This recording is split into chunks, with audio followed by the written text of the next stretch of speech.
Let me see. Can I get an ASMR? We're going to do ASMR. Oh, well, hello. Welcome to the Honey Listen podcast. This is Sassy Savage. Damn you, Marco. Look, are we on? No, he tried to warn me, but no. Welcome to the Honey Listen podcast, season 3, episode 5. This is your girl. This is your host, Sassy Savage. You can call me whatever the fuck you want. Just don't call me a hater because I ain't never been that shit. And it's your girl, Big Miss KY, B-R-E-Y. I'm a lady, Miss Easy 119, Miss Craigtown in the building. Y'all already know. Big break. You know what I'm saying? Big break, bitch. Yeah. Yo. All right, y'all, we're going to jump straight into the icebreakers. And I want to say hello to everyone that's out there in the crowd. You all are looking lovely and Thank you guys put for together coming in this out. wonderful weather. What did my girls say? Rain, hail, sleet, or snow. We are here Here, to be a you hear hoe. me? Oh, that is not what she said. I didn't say the whole part. to host. To host. To be a host. That's To what be a host. It's Marco's drink. Sorry. Yeah, it's strong, y'all. Ooh, Lord. Shit. Watermelon, Jolly Rancher, sour sop. What is this? I'm sour sop is crazy. Marco, what's the name of the drink? It's just something with watermelon. He did not give it a name. All right. Moving right along to the icebreakers. I love this voice tonight. I don't know why it's here. But Are we okay. doing it the entire podcast or? I'm going to get normal. Go ahead. Okay, First all question, right, my all girl. Okay. What song instantly tells your business when it comes on? That's a good one. Oh my God. It's so many that are constantly in my head. Anybody? You want to answer? Oh, she said, fuck you, Yo Gotti. You know something? I'm feeling there. I said, fuck. I don't like them, I don't love them. Yeah, I like that. I can get with that. But you know something? I think my theme song, like, literally... Oh, my God. It's so many. Jazz, help me. I got a lot. She said, don't put me on the spot. But I think the one I would say it's called "Eating" by Brent Faiyaz. Anytime I'm going through something, I'm a use that song because it start off it's like Heavenly Father, do you know who I am? Sometimes I be up on the X. I'm tired of being God's strongest soldier. You know what I'm saying? Yeah. And this song, it just kind of speaks to whatever I be feeling at the time. Yeah. So yeah, that's probably one of my little things. Since you said that, I got one. My go-to. What? Stay Ready, Janae Aiko. I could say that this song. That's one song I do. I don't like that one by her. Yeah, I think that song would be that would be for me. Cause Janae Aiko, that's a mix of being raw. That's a mix of being emotional. That's a mix of being vulnerable and just being real. So this song is kind of like a nutshell. On top of Kendrick adding his little spice in there. So yeah, I like that. I think I only heard that one once. I didn't really like it much. I've been through some shit, man, but I be on my shit, man. That I decided that what you give is what you get in life. I only heard that song like once. I'm gonna go back and listen to it. Listen to it one more time. And then Yeah, maybe I'm gonna tell listen to me it for one more real. time. Damn. Seriously. Stay ready tonight. Okay, bet. Okay. So, what's the biggest I should have listened moment? Yeah, I have so many of those a day. The biggest I would say.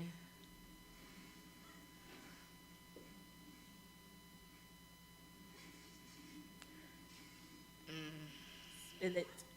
I recently did something and my boyfriend was telling me how he felt about the situation, and I was trying to be optimistic about it. However, it turns out I should have just listened, and I would have saved myself. I feel like I was embarrassed, but it is what it is. But he kind of had already told me how the situation would go, and it went exactly like how he said it, like verbatim, like not a detail askewed, and I was just so fucking irritated. And he's one of them people. He don't say I told you so, but sometimes people don't even have to say it. You just know the look. They look you know at what you. I'm saying? Like they just give you a look. And ever since that moment though, I've been standing on business about who I am, my brand, what I bring to the table, because I feel like in this underground scene, people play in my face a lot. and I allowed that shit in 2025 because I ain't want to be the problematic black girl. I don't give a fuck this year. Play stupid, play wrong, play long. All right, watch out, watch this. F around and find out is what she's saying. Literally. Okay. All right. Y'all heard me. Great. Period. So, wait, no. Oh, what's my biggest I should have listened moment? How many do I have? That's why I said so many. Probably some shit that I hate to admit. I should have listened when somebody told me that certain people are just certain ways, and no, don't fuck with them. Don't fuck with them. I should have listened to that. And don't you hate when they prove that person right? Like, oh, you don't you hate it? You dumb tramp. How dare you? I hate to be wrong, but I mean, I had to swallow that and was like, yeah, you was right. I definitely should have listened when a person showed me the first time. Mm-hmm. Had a lot of those situations last year, but yeah, those are my definitely should have listened. Oh, and when my grandma told me kissing get you pregnant, my son kissing get you pregnant. I should have listened. I don't know, y'all. Hey, ain't bothered me none. Look. Well, kissing ain't never hurt nobody, you know. Does anybody else have any? I should have listened. Moments. Mm-hmm. What's your biggest I should have listened moment?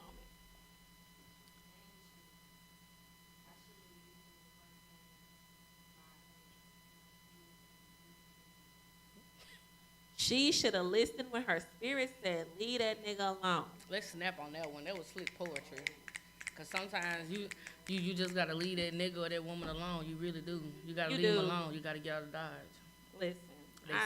They sucking the life out you. When the intuition gets to flowing and you get that freaking super hyper, leave it alone. Yeah, gone, exit stage left. What you got next?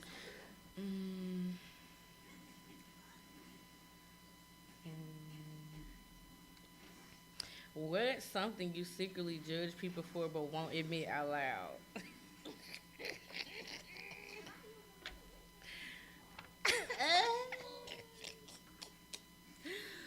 I don't know, because I'm going to judge your ass out loud for it.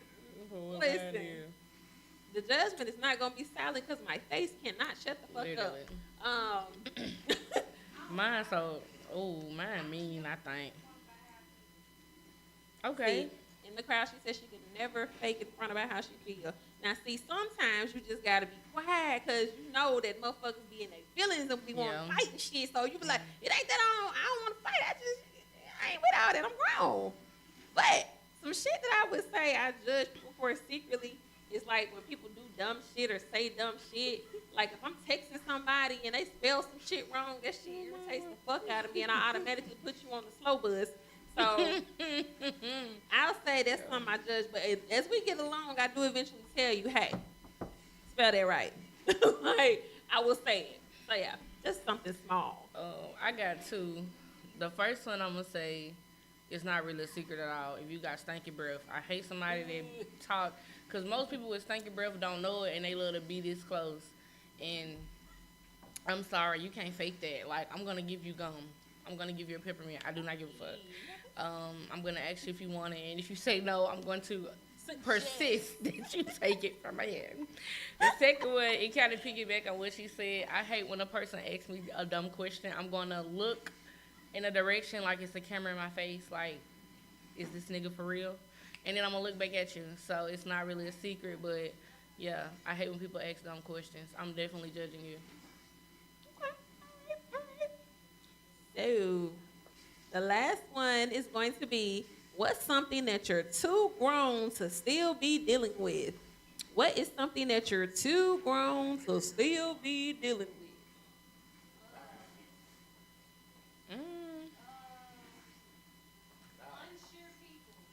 Unsure people from the crowd.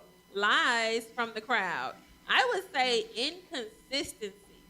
Yeah, inconsistency. When somebody shows you that they're inconsistent, whether it be a person, place, or thing, your vehicle, your job, when something or somebody shows you it's inconsistent, believe it the first time. And move around. You heard my biggest should have listened message. Message. Inconsistencies tell you the truth. Like, nah, for real. For me, um, oh, that's a pretty good one. What's something I'm too grown to still be dealing with? I'm gonna say anger issues for me personally. I'm too old not to know emotional. What is it? Maturity. Emotional maturity, and I'm still learning. Yeah, I'm such a crybaby. Gee willikers. I thought my boyfriend and sister used to be lying, and then one day I just literally he yelled at me too loud, but he was joking, and I got teary eyed. Like, what the fuck is going on here? And yeah, you know what I'm saying. But we were playing, and I yelled first, but my yell ain't, that's a nigga. His shit deep for real. So it just hit different. And then like I be noticing too, especially me and my sister. She stay calling me a crybaby. Shout out to Major Key. I'm a Sagittarius. Big Sag, you know what I'm saying? Big Sagittarius or whatever. But I will say, for the most part, I do know how to contain some of them. But it's just like, I am kind of overly sensitive. So yeah, I'm too grown for this shit. I Gotta tell you, mature it's now. a learning process. Cause Yeah, it I didn't is. really know. My cousin used to tell me that shit when I was like in college and high school. They were like, Mhm. "You're so sensitive," and I'm like, "I'm a thug. I'm Yeah, my a mama. sensitive gangster." Yeah, you know like, what I'm saying? and that's Like, your favorite thing to say. Like, nigga, I'm a thug. How What? dare you? The fuck? but Like, what? I Is you started cool? replaying situations as I got older, and I'm like, Yeah, I was a certified crash out. I used to go through like 4, 5 phones a year because I used to talk like literally. I'm talking about throw them bitches like I'm on the football field, and they used to break. So I've been dealing with anger issues for a minute, but it has gotten better since I'm an adult now. So, but it's still certain things I don't like because I'm too grown for that. And then they say if you can't control your emotions, you'll do everything out of emotions, and I don't want to be like that. So I'm trying.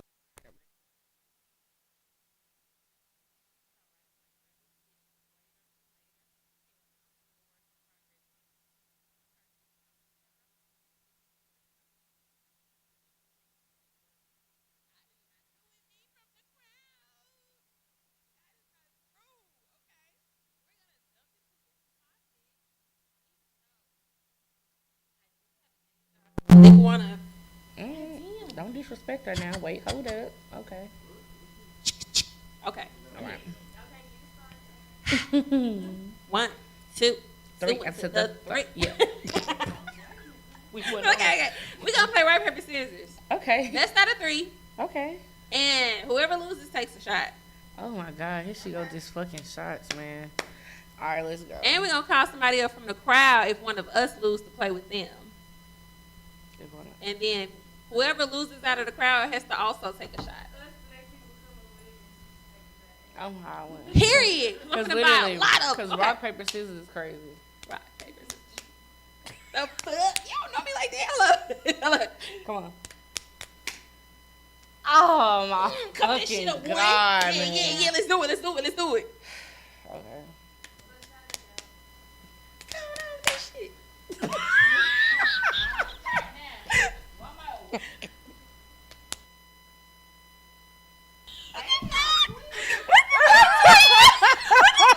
Okay, wait. Fuck Come on, going come on, on. come on. Okay.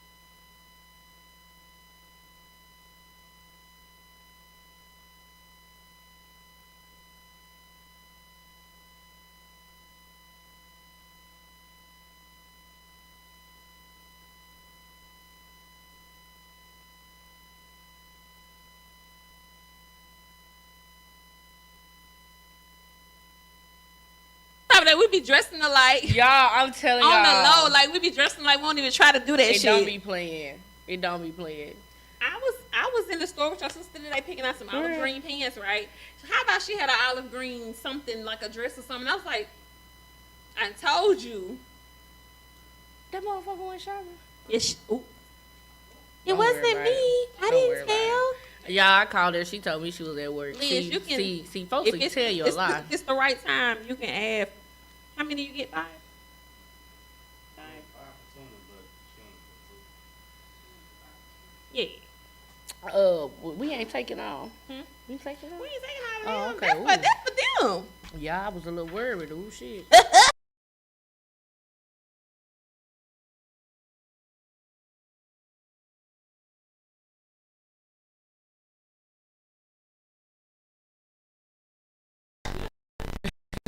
Since you the winner, you gotta play rock paper scissors with somebody in the crowd. I want to battle your girl in rock paper scissors. Who wanna do it? You know what I'm saying? Take that little L right quick. Oh, y'all scared of the shot. Damn. You scared of the shot. Y'all, it look. Who is, sir? Right there in the hat. Don't look away. You. Come on, sir. Right there in the hat. Don't look away with the beard. Come on, sir. Play rock paper scissors. It was the don't look away with the beard. Marco. Okay, come on. Come on, baby. Yes. I'm gonna say. Come on, Jazz. You too. It can be a 4-way. Yeah, let's do it. We can't see your feet. Look, it's just your waist up. My girl. Let's get it. Big side of 3. Rock, paper, scissors, shoot. Hey. Damn. Okay. Rock, paper, scissors, shoot. Rock, paper, scissors, shoot. Oh.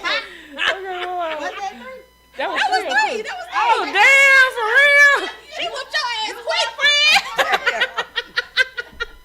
She whooped your ass quick. Damn, that was the quickest ever in history. It's okay. That's the second shot I'm taking for you, and the other one's for them. Okay. I know that's right, period. All I do is win, no matter what. Got money on my mind, I can never get enough. Every time I step up in the building, everybody hands go up. And they stay there, and they stay there, and they stay there, up, down, up, down, up, down. Cause all I do is win, win, win. And if you're going in, put your hands in the air, they gon' stay there. I'm on Little Kristen. No, I don't know that shit. I don't know that shit for real. Thank you. I gotta take 2, don't it? You can Oh, just point one? it. Oh, whomever would like a shot can come and get a shot. They're here.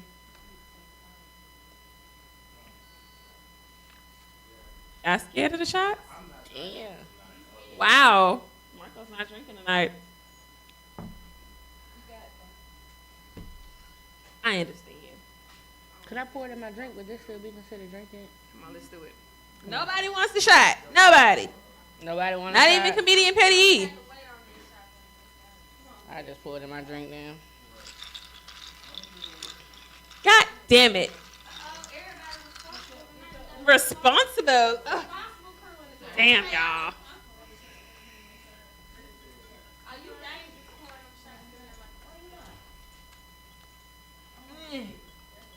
Yes. You're still in there. It happened.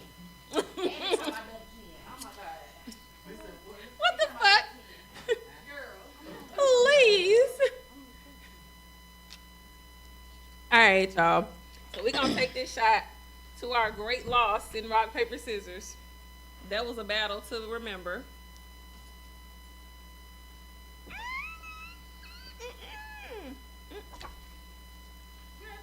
Yuck. Yuck. Jesus Christ.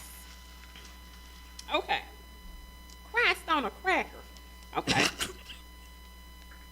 So, moving into the topics, the first set of topics is going to be dating, love, and relationships. Y'all know we always talk about some sentimental shit. So, is dating harder now, or are people just emotionally unavailable?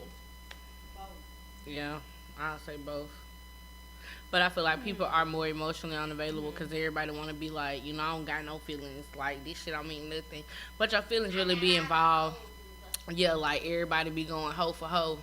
And that's not a good look, you know what I'm saying? So, Exactly. Right. Yeah, I'm gonna play you before you play I'ma play me. you, and that's not really what love is. So Crazy. I feel like it's kind of both for sure.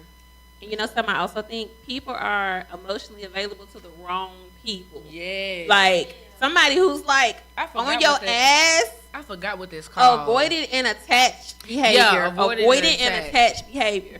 I was listening to, I don't know if y'all watch on YouTube. I love different podcasts. So South White Underbelly is one of the podcasts I watch all the time. And he interviews like different people of different lifestyles. Oh yeah. Prostitutes to freaking Pimps. inbred people to yeah. pimps to freaking therapists, doctors, nurses, all of that.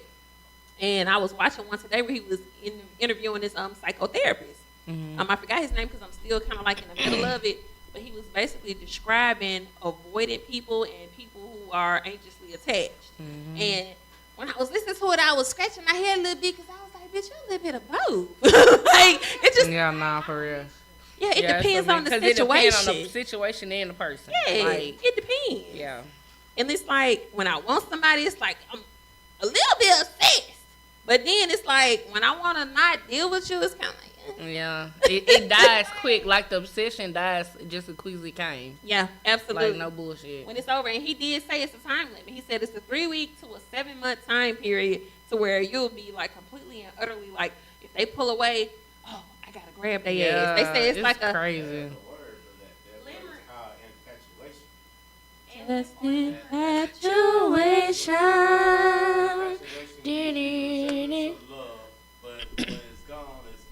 I know that's right. Wow. Message.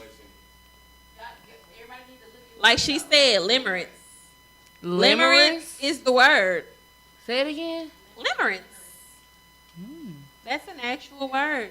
And you know something? I'll admit to limerence. And my best friend knows what the fuck I'm talking about. Because one day she came over and she was so pissed at me. I was telling my ex, I was like, damn, you was so fine. But in my mind, I'm complimenting this nigga. She was like, you're complimenting him, but you're putting yourself down. She was like, bitch, I've been there. Never hear you say no shit like that again. And in my mind, I was like, what? Yeah. I was like, I didn't even realize that's some shit I was doing. Mm-hmm. Yeah. That was Jazz's commentary from the back. The fuck, in case you didn't hear it. Listen, your girl has learned, and it's so funny because I think over 10 people this week alone have told me, they was like, you look confident as fuck. That shit's sexy as fuck. And I was like, thank you. Period. I was like, thank you. Simple, thank you. It's been a long time since motherfuckers told me I look confident. So I feel like I'm, calling my power back slowly but for surely. Hey, my girl. Is dating harder now, or are people just more emotionally unavailable? I'm gonna have to stick with it's like a mixture, cause it kind of like that's more so like a case by case situation, cause everyone gets the different version of a person, because that person feels differently about everybody. So I feel like it's kind of both, but people do be aware of which category they fall in too. Definitely be like aware. when a person is emotionally unavailable, you're aware when a person really wants to kind of fuck with you. And most people you don't want who want you, and you want who don't want you. Let me tell y'all about this situation. You're right. Because I just went to one of my coworkers. She has cake parties. Matter of fact, she has a ratchet bingo party coming up. It's $40. You get a shot every hour. You get free food. It's called Ratchet Bingo. You got to dress like a granny, and the best dressed granny get prizes in cash, and you also get, prizes in cash from the bingo. But her name is Sean Monique on Facebook and Instagram, and she does cakes and shit. Like Me and Jasmine recently went to her party. That was my last live. That's where we were at. We were at her cake party. Let me tell ya. I met this individual there. Cool guy. That was my thought. I'm like, cool guy. That cool. laugh is evil. It definitely is. I have to know the story off camera in more detail. Cool guy. That's all I'll say. Cool guy. And next thing you know, I get a call last Sunday morning at 2:36 a.m. It was like, cousin, you can have him. What? The fuck that come from? I am not that man's cousin. I don't know him. Wait, what? What? I am not his cousin. But the girl ended up calling me and everything. But the reason I say this to say I had a feeling about this individual, and I kept telling my friend, I was like, this man homeless. This man staying in the hotel. Because why you got your hotel. And why you at the hotel this late and the hotel ain't even open for business? What's going on? The only thing that's open is the conference room. Y'all rent it out. What's going on? Every day I get up here, I gotta fight for my fucking life. Because why would she say that? Like, Jazz, but was I not saying this? No, like she did, she really did. I put this shit together day 2. And then Like, no. she was like, no, I gotta breathe in now. All right. Listen, I'll tell you the rest later. But just know, what she said is correct. I completely piggyback off of it. Yes, like you can tell, you're gonna be different with some people, and for some reason, I cannot get jiggy with this man. He's not ugly. But- he can dress and everything. But I was just like, But I be feeling like people that be coming to you as a man or a woman, man, I don't know. I be feeling the ways about that because some people really do just be hating. They be mad that they not in your position because they see that like how you're being treated, they not getting.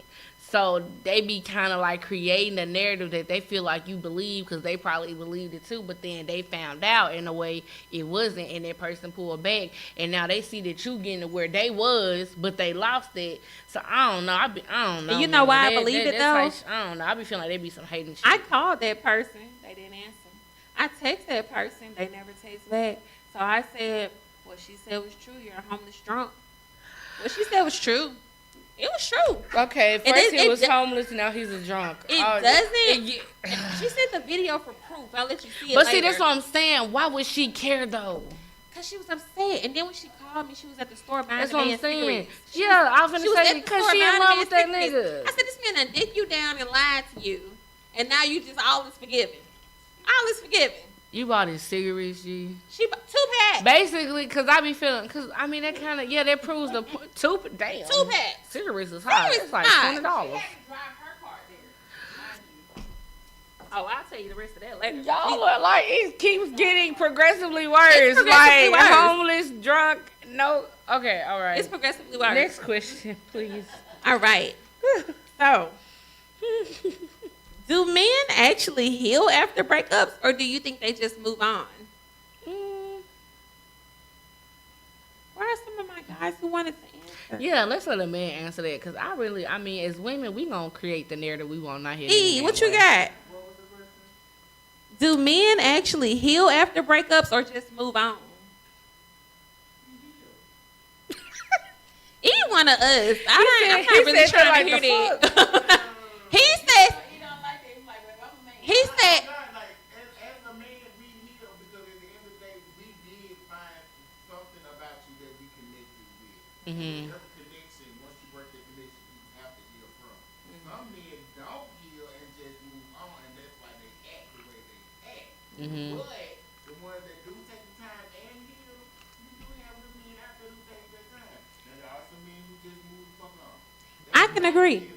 Yeah. I can agree. So he said some men do heal, take their time and heal, and you can tell. And he said some men don't, and they act like bitches. So it's true. Yeah. It's actually true. He said I ain't saying nothing about no They bitches, act like but dirty, dirty whores. And you know, you just like, why are you such a shitty person? And they're a shitty person because they're an unhealed piece of shit. yeah. So I get it, Eve. Completely. But healing do sucks though. That shit sucks. It does. Whoever lied. But see, when we were younger, they made healing feel like it was just so beautiful and powerful. That shit sucks. Like, whew, First it of all- feels just as work as heartbreak, honestly, because Yes. you have to actually acknowledge your part in it.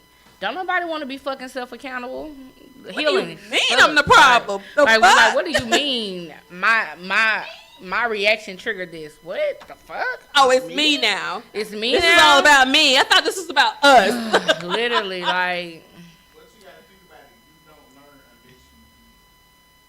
unless you that is true. Message. Why Yeah. did it hurt? Yeah, like why? What was the reason it hurt? My mama.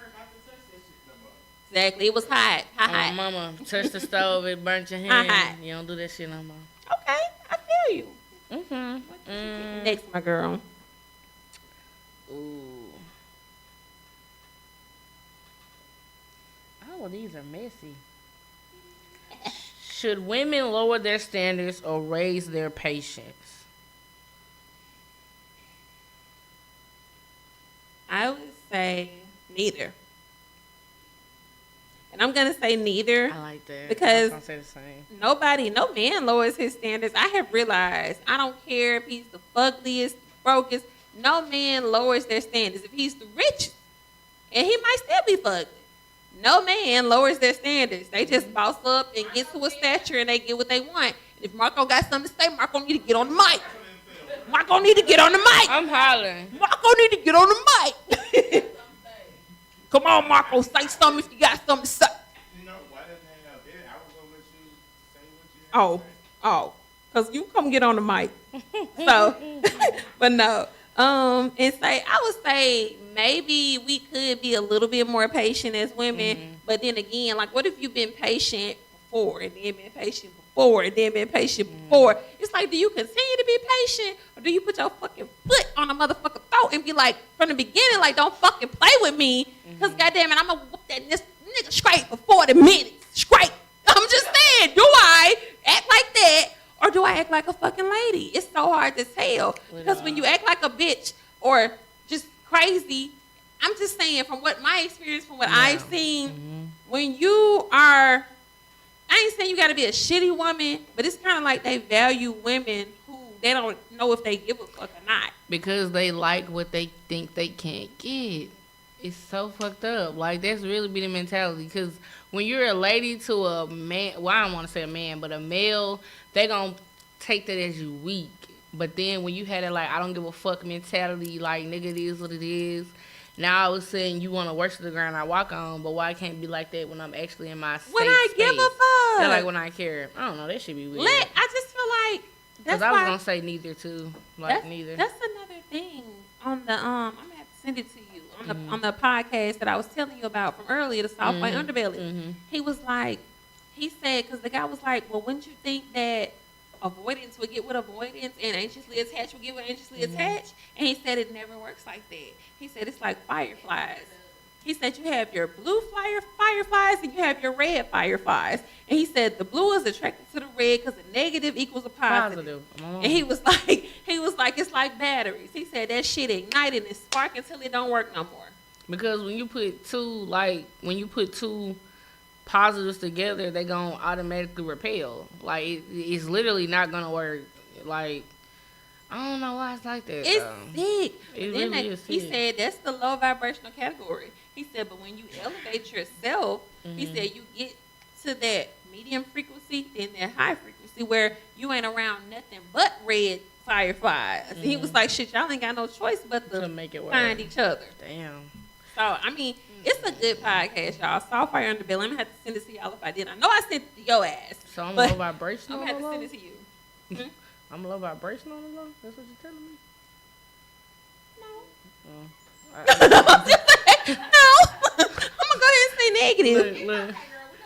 You look, I'm gonna be medium this year, y'all. Watch out for me. That's the goal. Period. Because the goal is to always continuously elevate.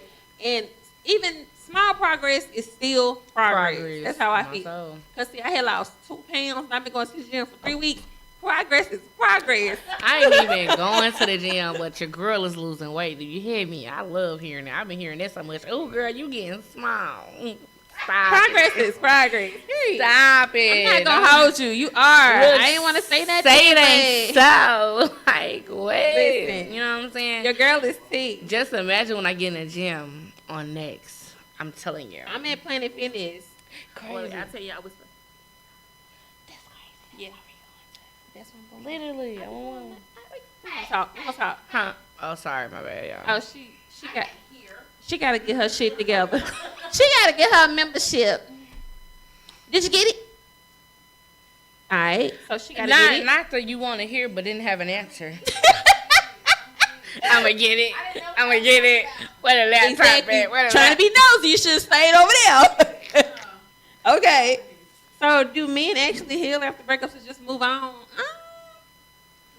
I will.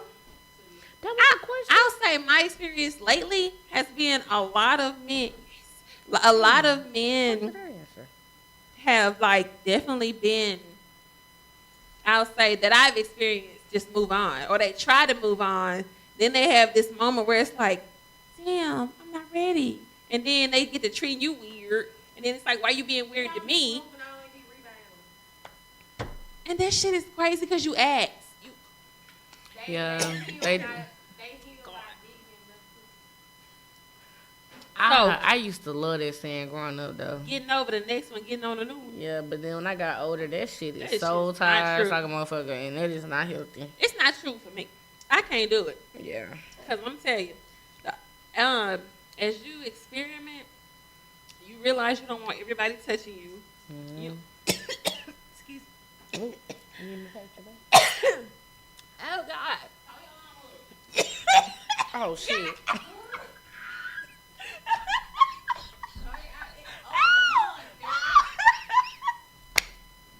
I'm gonna cry.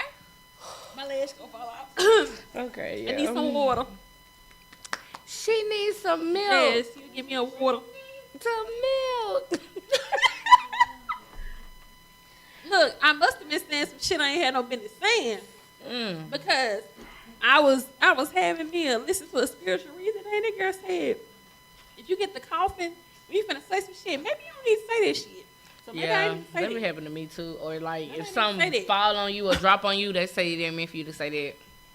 That be happening to me a It lot was this week. not meant for me to say what the hell I was going to say, so I'll just say, I think some of them do heal, but it's probably like a good 10%.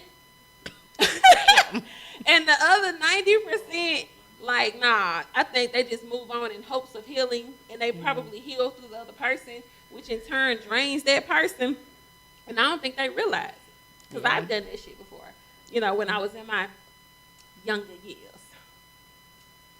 I don't know what question I answered before that. I don't think that was the question. Well, we started off on the first one, and then you answered this first. That's crazy, right? Oh, so I didn't answer. Oh, okay, I just make sure. You know something? That's why I said I could have sworn. Uh-uh, That you one what the right. fuck we were You just talking right. about. You right. I went back to that shit, y'all. I'm wrong. I thought I was. And look, I thought I was everybody tripping. just Like, with it. They was like, yeah. that's why I said like, damn. That's why I was like, damn. I went out of order. Wait. I The was- question was, should women lower their standards or raise their patience? That was for you. Because I answered it because you asked. Oh, okay. I feel like neither. Like yeah, like your stand. Now I do feel like a lot of women's standards aren't realistic. Cause I feel like what you expect from somebody, you have to be able to do for. Thank you.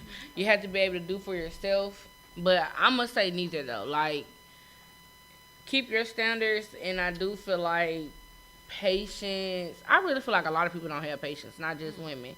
That's kind of just period. And people be thinking they having patience, but a lot of y'all really don't. Myself included. My patience is so fucking thin. Please, like, I have a thing. You can't ask me the same thing 3 times. I swear to.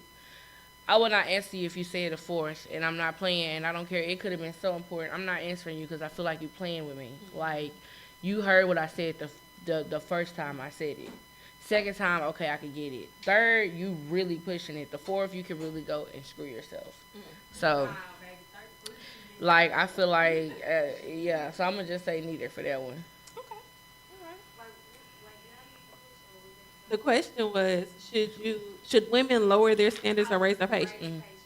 And you said that you would rather raise your patience and lower your standards. Mm. Okay. And see, that was kind of like my answer. I said that I could definitely be a lot more patient, but then I'm not gonna be continuously patient if people keep playing with my patience. So, and I know you feel me. I know you feel me, because I'm very patient, but like, play with me, all right? It gets to a point. Yeah. It gets to a point. All right. So what's worse, being cheated on or being embarrassed publicly? Being embarrassed? Being embarrassed. I feel like both, honestly. I feel like it's definitely both.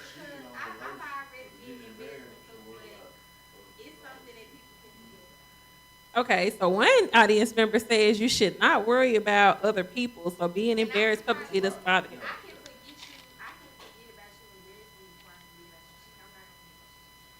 I feel like it's both. I'm not gonna lie. I'm not gonna lie. I have been to the point where I didn't even care about the cheating. Like, before, I didn't even care about the cheating, but when it came to you embarrassing me in front of our friends, our family, it was like, hold on. You doing too much. Like, you don't give a fuck. I can see if you was out there doing it and nobody knew, but like, motherfucker was doing it and our family and friends was intertwined. But the only reason I say this is because I mean, even when you trying to embarrass me, you know who it is. And I used to say that. She said that when you're embarrassing me, you're embarrassing yourself. We're supposed to be one. And it's true, men and women.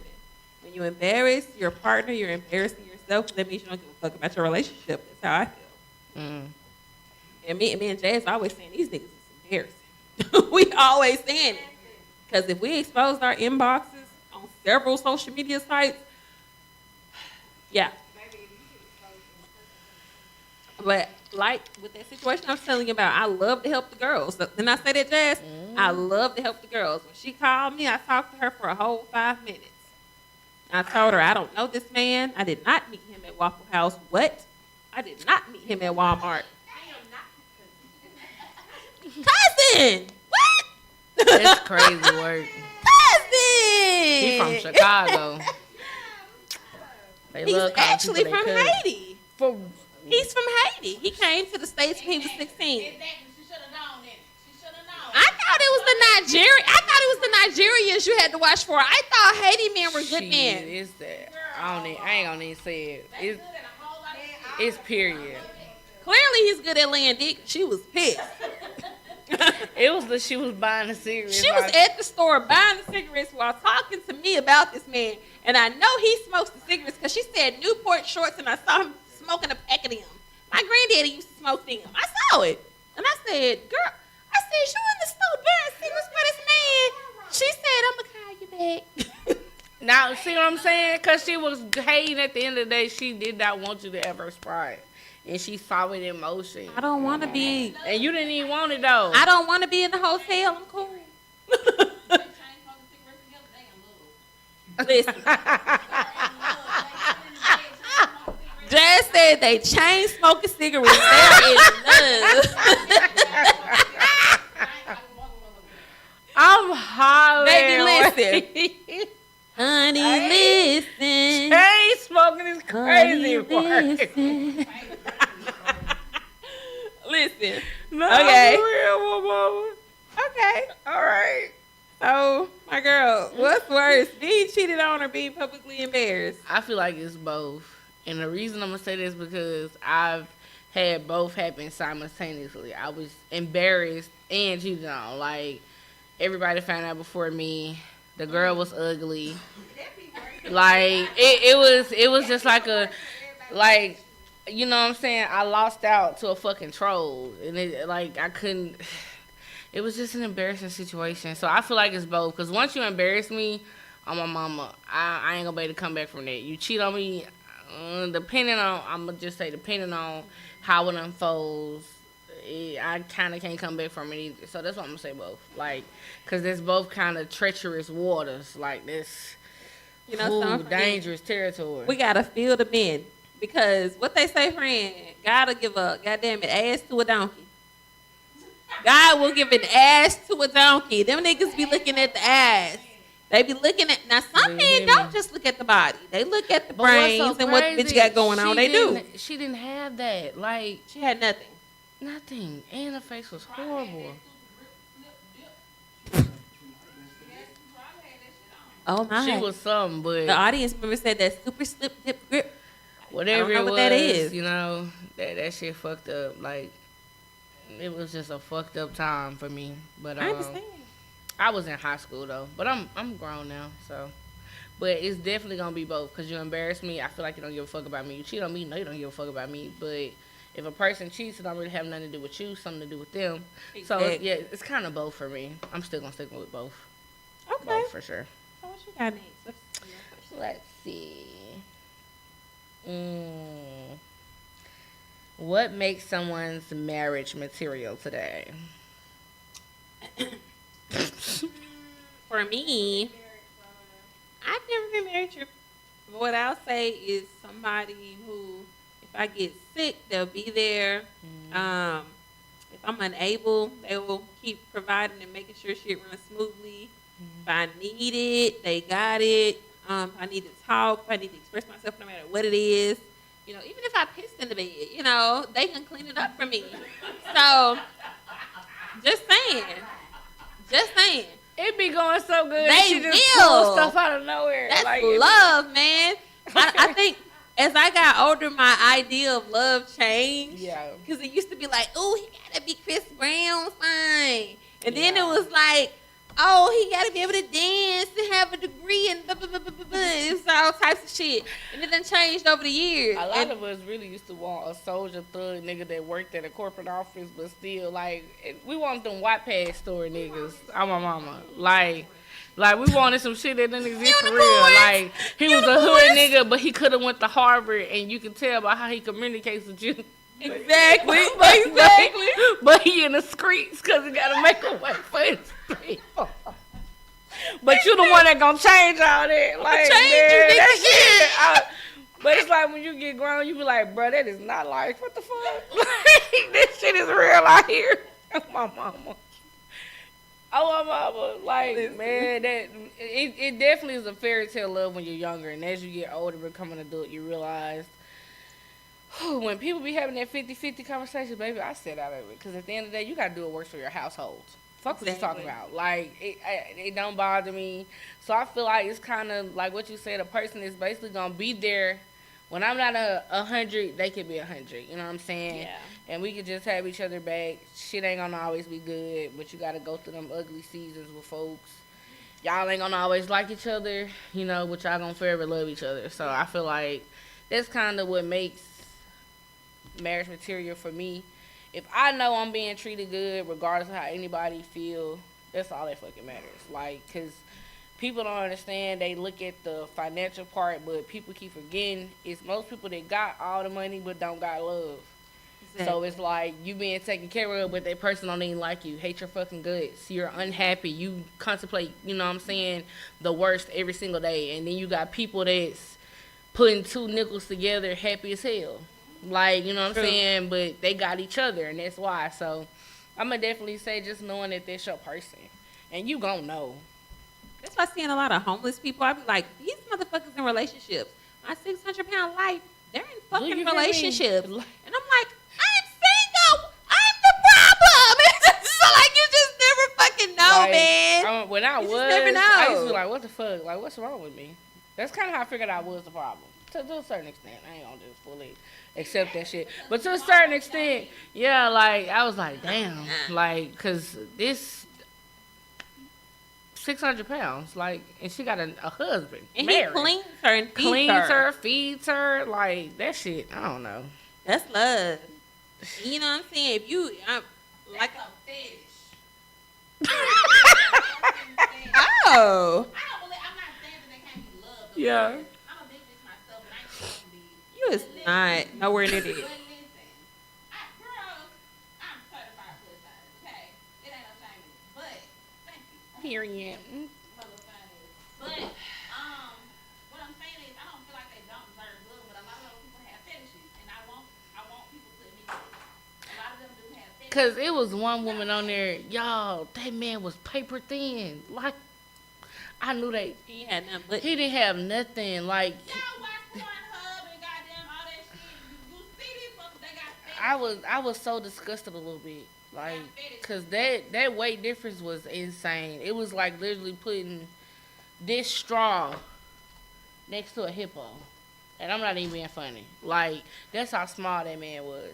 And he talking about something, he love him that big. And I was like, yeah, some of them be, it definitely be fetishes. It be weird. Like, it don't be from an actual true place. But then you can tell the ones that really love him because they be talking to him rough. Like, or it comes across rough, but they literally letting them know, like, you killing yourself. When you eat that shit, you killing yourself. And I want you to know that. Like, yeah, like they actually worried You was it. giving Denzel, my girl. I was for You was real. giving Denzel. I'm putting cases on. Putting all kisses on you all you niggas out here. You was giving Denzel for real. I like that. Wait a minute, hold Yeah. up. Okay. I see acting in the future. Do you hear me? Tyler Perry.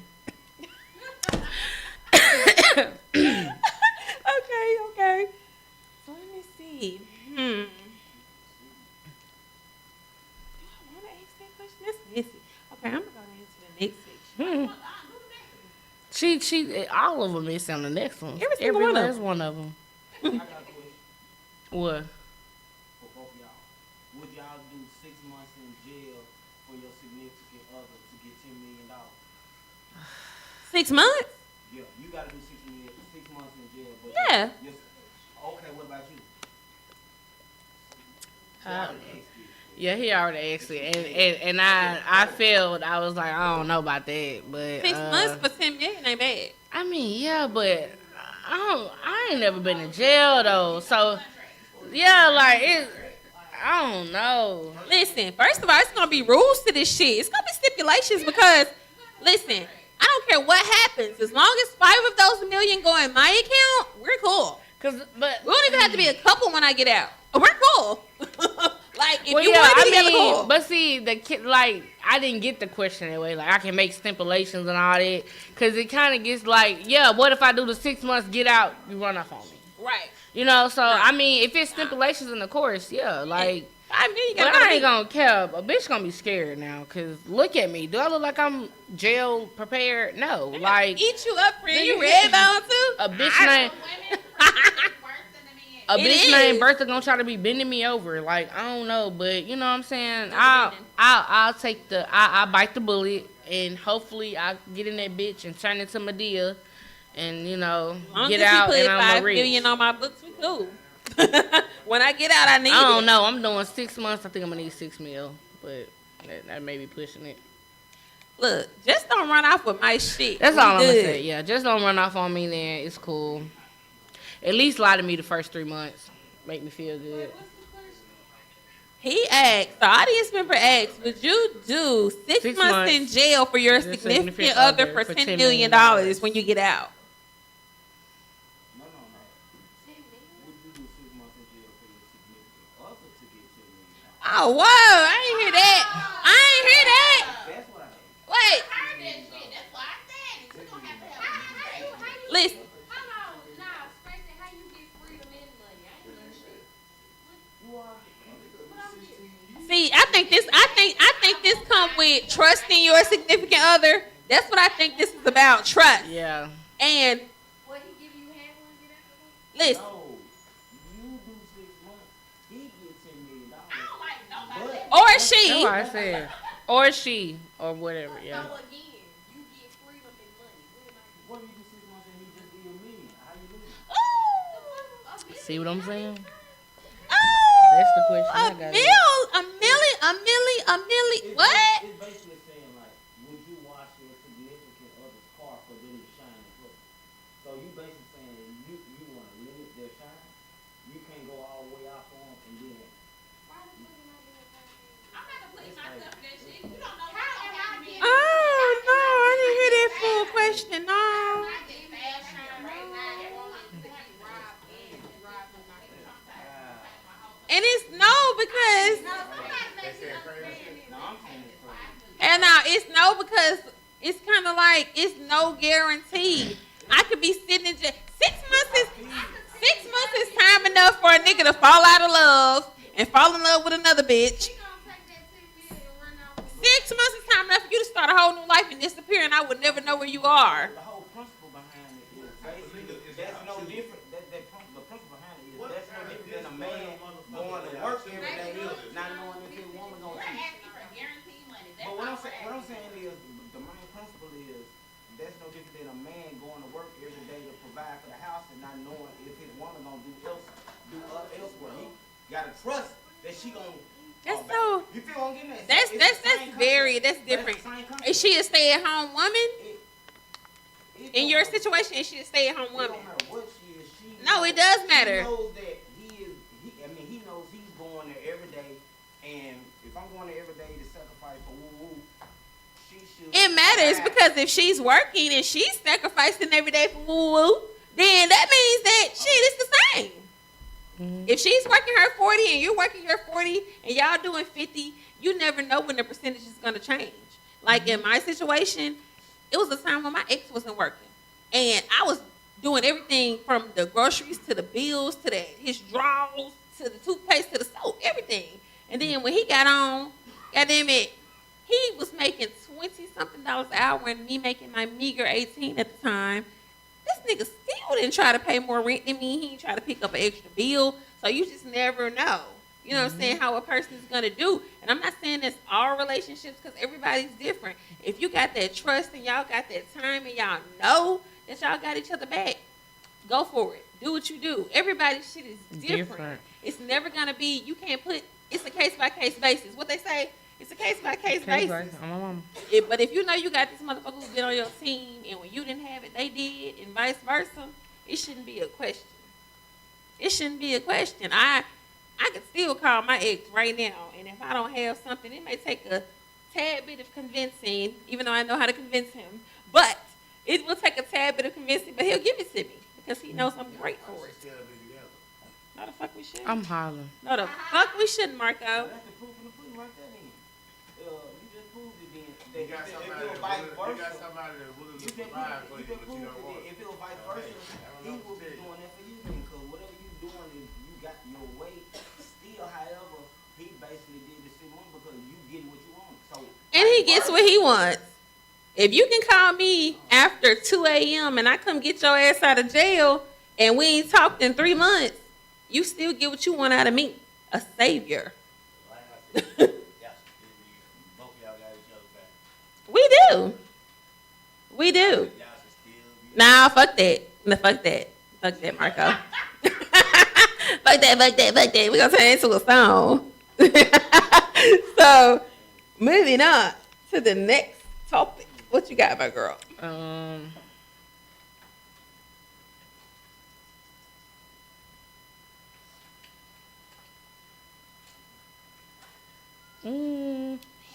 miss you. That's all missing. Can great sex save a bad relationship? Listen. No. I feel Hell. like, yeah, I finna say no. Like, not at all. That high is only gonna last you so long. So long. And the time frame is so short. It's so short. Because eventually you're going to not want a motherfucker to touch you. Eventually, no. You can't stand them. Like, so long. Absolutely. I say no. Because, I mean, it's going to work for a short period of time. But that is a sex demon, in my opinion. That is a sex demon. That is a What they call motherfucking it, that's a succubus succubus. and an incubus. A succubus and a fucking incubus. Like, it's both of them, male and female. Like, if you got a sex demon on you that every time y'all get into it, they want to fuck.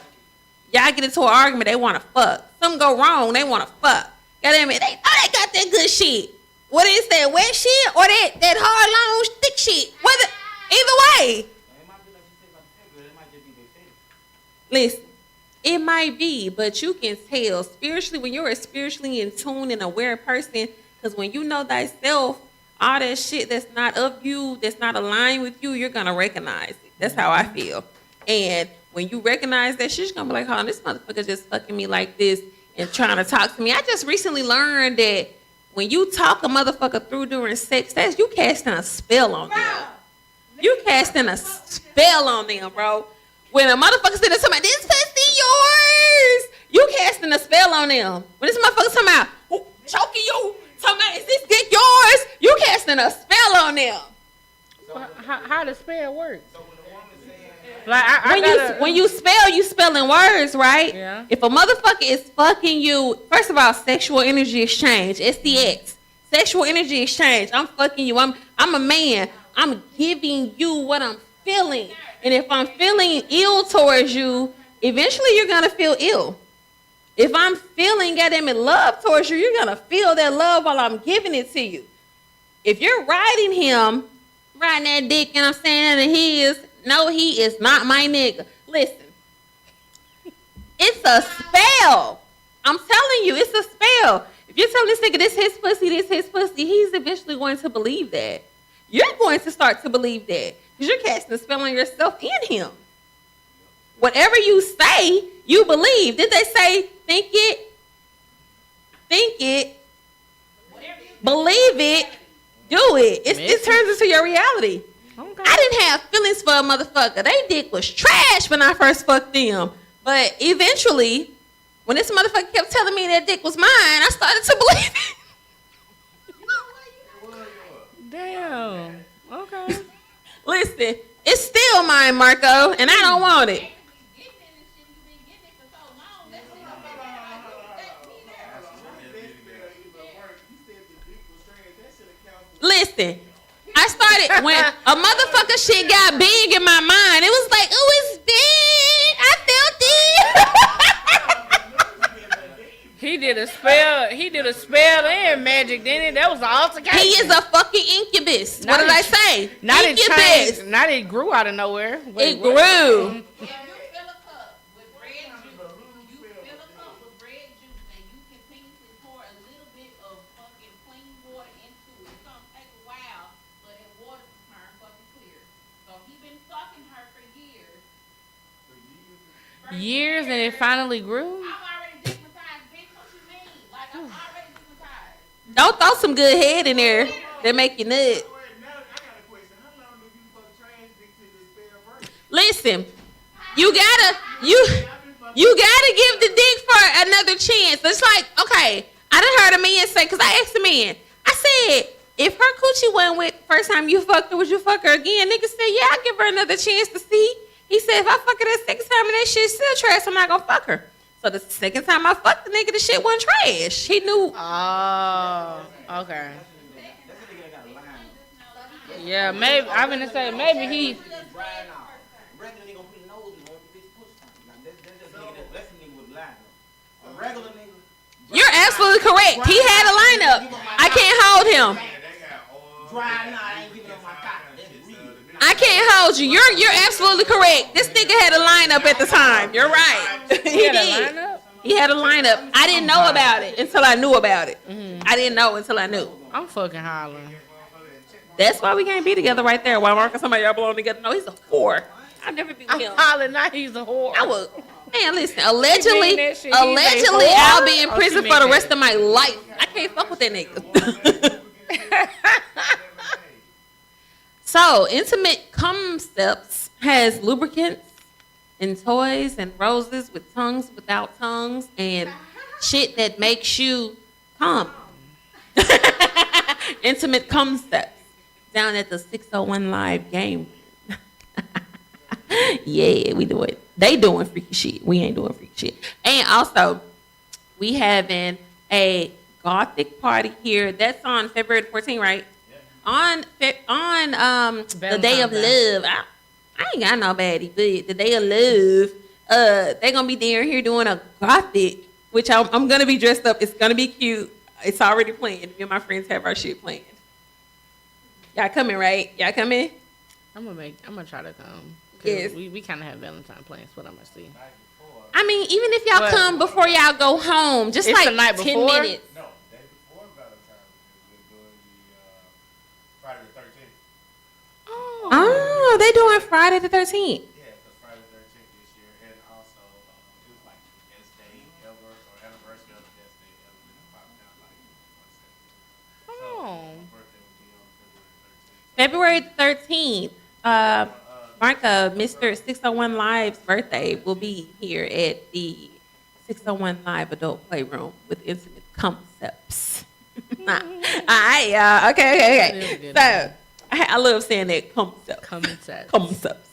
So, okay.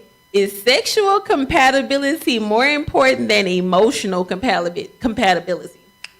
No, I feel like if it's not.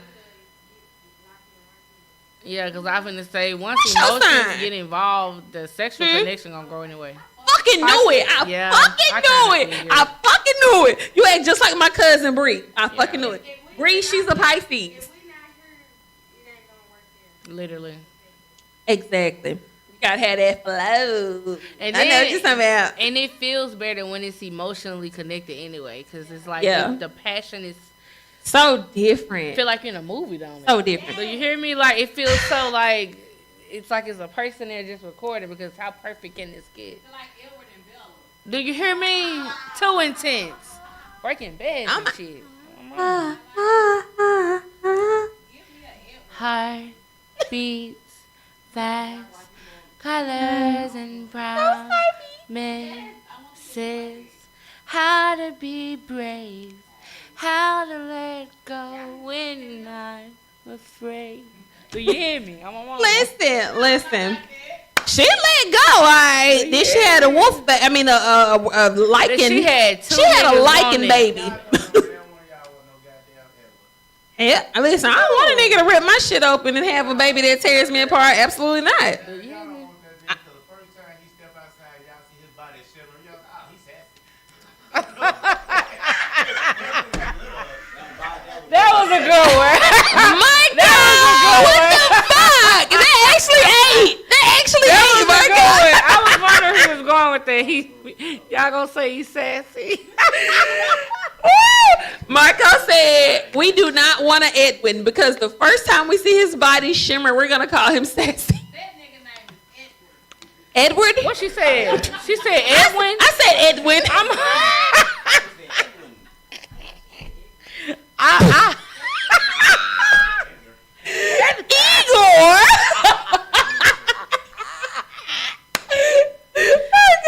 Oh my God. Listen, it's been a long time.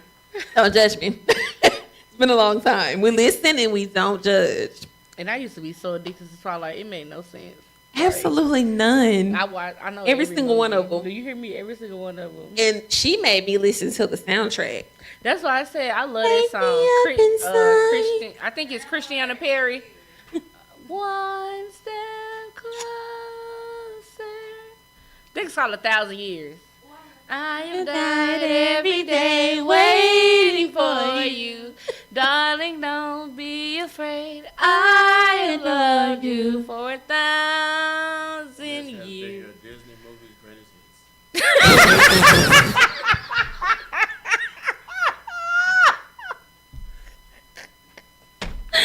Michael is on fire tonight. Oh, He is on fire.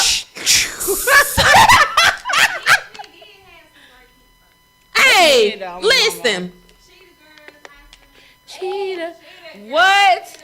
Friends for I can slay my own dragon. I can dream my own dreams. Listen. Listen. In it, just to win it. Do you hear me? What? Gotta work it out. Hold on, wait. Listen. We cannot act like Maya and them wasn't running freaking Nickelodeon. Take me there. I want to go there. Take me there. Like, y'all. I'm just saying. Yeah. Black They had some influence. hits. That's another reason that I say black influence has so much. They love the influence and the persona, but they hate the representatives. Like, it's us. It's us. Just like with Avatar, we know y'all got that from a tribe in Africa. But, because there's people out there that they call their skin is so dark that they say that their skin is blue. So we know that all of that shit, just like Louis Vuitton, all of these designs came from African tribes. That's neither here nor there. I know I don't like to do all of that. So what's your next question, my girl? Let's see.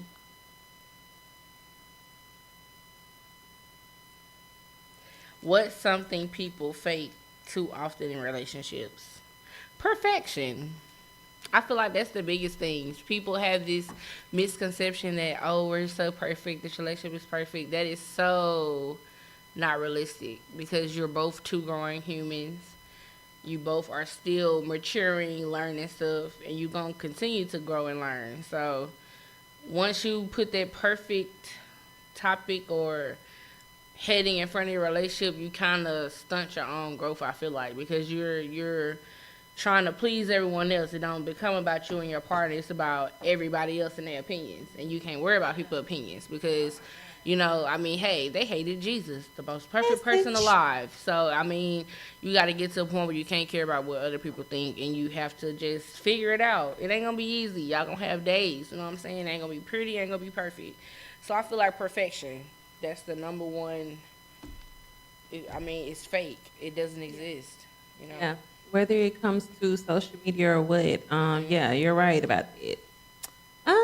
What's something people fake too often? I'll say people fake that they're happy. Because, like, you can think that a person is so happy or that's just their relationship. Like, it's solitaire to them. But yeah, no. And People fake they be happiness all going the through the time. most drastic, dark shit. Like, yikes. When This us be getting beat on. Niggas be getting beat on. I'm talking about, it gets even darker than that. Yeah. Like, it be too much. And Yeah. and it's all about an image. No. You ain't happy, you ain't happy. You Period. know. And that's just that. You can't fake it. Yeah. And you can't hide it. So, All right. So, my last question for these topics would be, should body count still matter in 2026? Everyone going. The audience member said yes. Why did you say yes, sir? So you ask, what makes a woman marriage and shit, and probably repeat it. I'll say I disagree, because if women can have whole babies and then still go back to whatever in their area, you know, I just feel like that doesn't matter. Set that baby in there. Little nigga shot that baby in there. That DNA gonna be inside that woman forever. It's not gonna be forever. It's 7 years. It's 7 years tops. Get your numbers right. It's 7 years tops. Ain't nothing to do it. It's a good, quick Google search. he said that's quick to It's Google. it's 7. This nigga I don't on fire believe tonight. in nothing about Google. Google is controlled by the families that run this shit. I don't believe it. That's if you look at just one site, though. You look at all of them. He said you gotta go to a doctor. What you finna go to? Wikipedia? He said gotta, he said gotta go to Is doctor. Wikipedia next? Bing. I don't shut shit on Wikipedia. The Ethiopian Bible was here before the original Bible. No, basically no. Because how can it say the same thing when chapters have been removed? The Bible used to be like 100 and something pages, or I'm gonna say That's why, Books? 100 and something books. that's why I don't pay that motherfucker no attention. So, since he answered, would you matter to y'all? As like as women? I'll say. Wait, let me go back. Because some men are still Body count. putting some For me, I was when it gonna comes say, to a man, like what you did before me doesn't It don't matter. really As bother long me. as you don't have any type of disease that's life threatening that can Yeah. pass on to me that affects my daily life. As long as I ain't got nobody that I gotta beat their ass, shoot them, pepper spray them, allegedly. I mean, I'm kind of cool on that. I don't care what you did before me, but unless you was taking dick in the ass, you need to let me know. You need to let me know. That's it. That's it. Listen, I didn't say if you was doing the bending.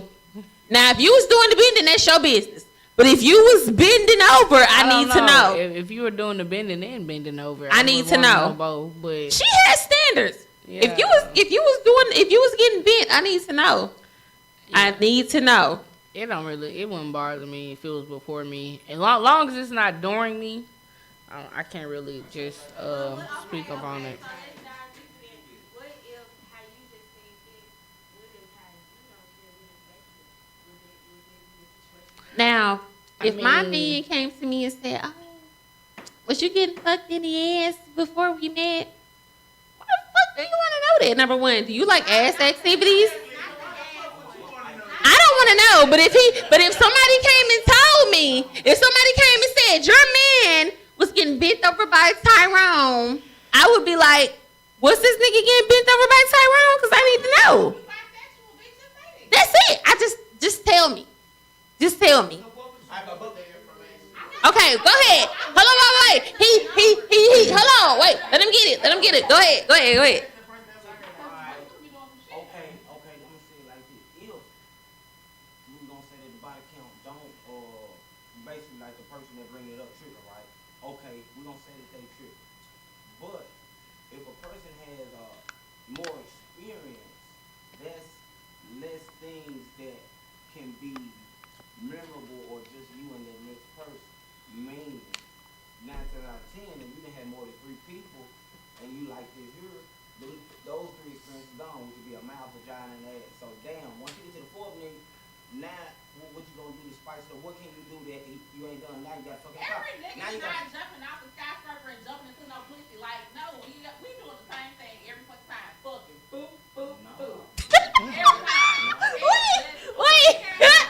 Not boop, boo, boop, boo. boop. Crazy word. Friend, that's all it takes is 3 bounces. It's level for the shit, but niggas is not out here doing no extravagant. Marco, Okay. do you have a mic that can go out there?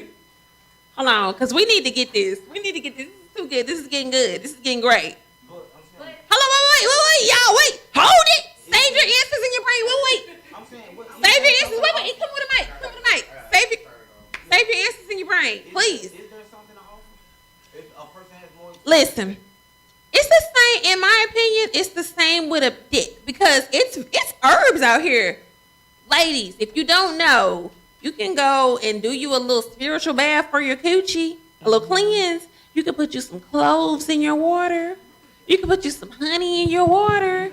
You can put you some Epsom salt and some apple cider vinegar in your water. You know what I'm saying? Pop that thing, make it spin that cheek when it's still on my lap. You know what I'm saying? You can get out there, you can do that. You can get your shit back together. Elasticity. If we can have whole fucking heads this big coming out of our shit, a dick from Tyrone and Jonathan ain't gonna matter. That's how I feel. Okay. So, mine is jumping back to the count question. Like, that's what I was referring to. I was saying because he was saying that in his case it would matter. Y'all was saying it don't matter, but I was saying, what if you had a situation where, how you said you don't care, but the man says he does care. care. Like, how would you work that situation out, or would you not work it out? For me personally, we would either have to agree to disagree, or I mean, it would just have to be a go separate ways type situation. Yeah. Because men always want to dictate a woman because, oh, they feel like she's on a higher pedestal. But I feel like if that's the case, why won't you treat me like that then?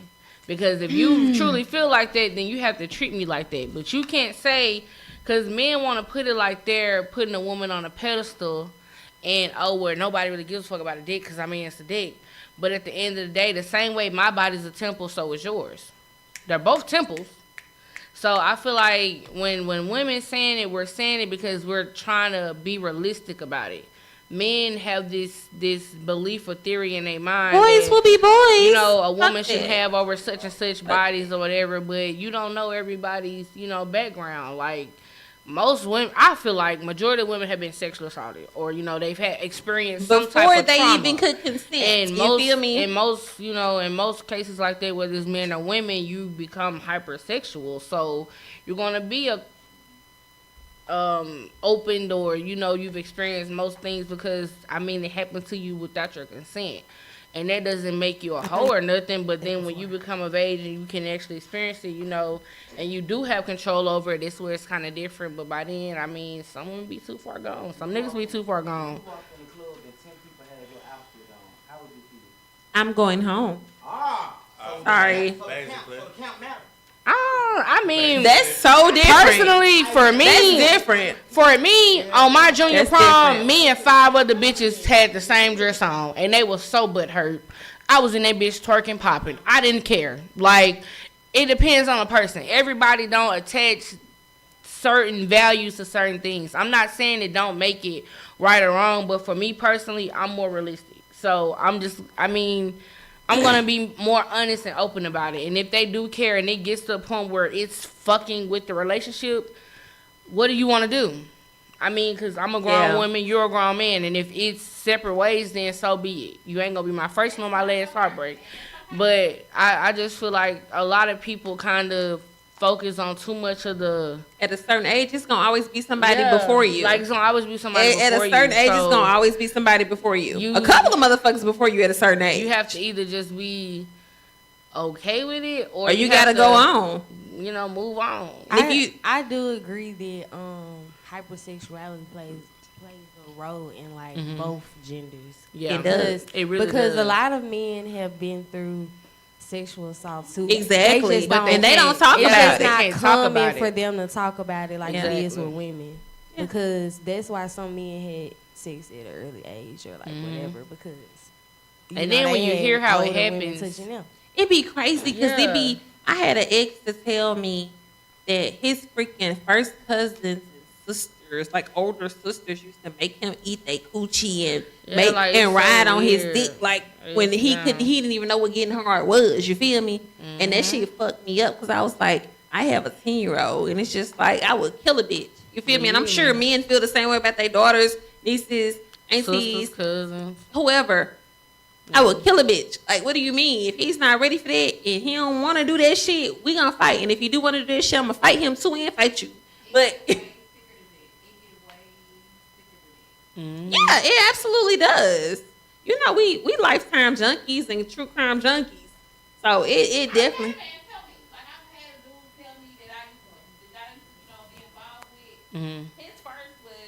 His first was his mother's best friend. That was his first. I know that bitch was He was 40. a virgin, and he said, "I said you were sexually assaulted." He said, "No, no, I enjoyed it. She taught me everything that I know." I said, "How many times did that happen?" It happened all the time, up until I was a teenager. Oh, Then she became unattractive to you Okay. because you're grown. Yeah, what the because you fuck? grown. You went through yes, puberty. yeah. And he was so, and he didn't know. Like a lot, I will say that too. A lot of men don't know. They really take it as, some of them really take it as. a Yeah, badge they of honor. It's take not it a- like it's not that's a how they badge get of their honor. You were manhood. So what we assaulted. say, you putting that mental spell on yourself to make you think that it was okay. But no, It's not. it's not even. It's not even that. They're raised like that. Mm-hmm. Men are raised like that to think that, oh, when you get your first, it don't matter if you 10 years old. Yeah, he got That the is head. sick. That is sick. And fucking that sick. and, You're a and fucking that kind child. of ties into the body count thing because they're already taught at an early age you don't respect a woman. But that's the thing about it. Then they say, oh, if it's your daughter, oh, she can't do that. That's a No, whore. It's the same thing for your No. fucking son. It's the same thing for your son. It's the I don't same give a thing for fuck. your child. That's I don't. a child. That's a child, bro. Like Yeah. my ex told That's me just that the fucked up. first time he got his wee wee sucked, he was 7, and then in the 7th grade, and the girl was in high school. You're in middle school, and this girl is in high school. What the hell do you kids have these at? What the fuck? These people. It was. Listen, hold on. Listen. That when I was a kid. It was a group of kids. Listen, this is the story. Hold on, Marco. Hold on. Sucking on me. It was the kids in the country. They was in the country in the Brookhaven and Macomb area.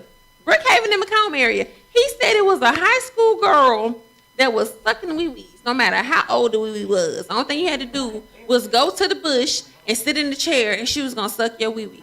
That's the story I was told. That's Damn. a crackhead. That is fucking crazy. crackhead. But listen. If girls in elementary and middle school getting their coochie ate by a nigga in high school, what y'all gonna say? Pedophile. What y'all gonna say?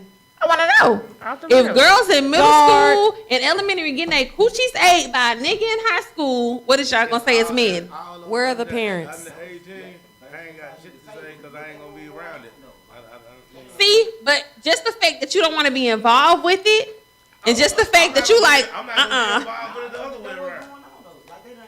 that shit is sick either way.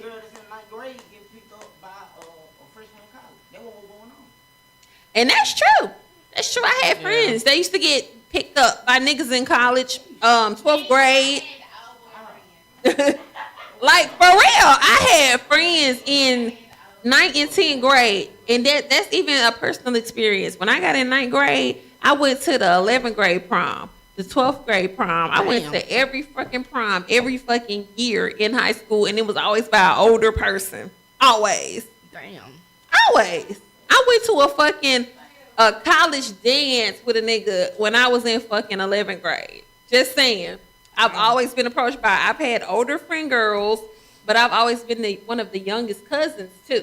So my mentality was always older. So I've always, like he says, or like you say, Jazz, it can be how you was raised. I've always been around older people, so I had an older mentality.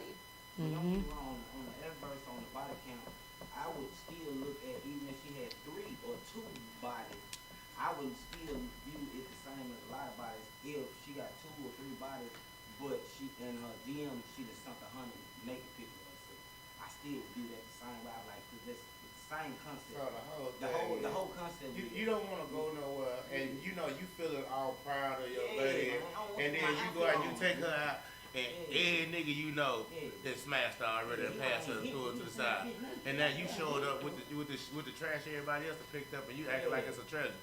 Okay, but what about, so it's not the same for ladies? You go somewhere and the whole club done fucked your nigga from the motherfucking bartender to the security guard to the DJ? But they what That they happened. want though. They what they want though. You said it don't happen, I said that probably happened. and you said it's But- what they want. That's what they want because other than Fuck that, the no. other one ain't getting no attention. Fuck no.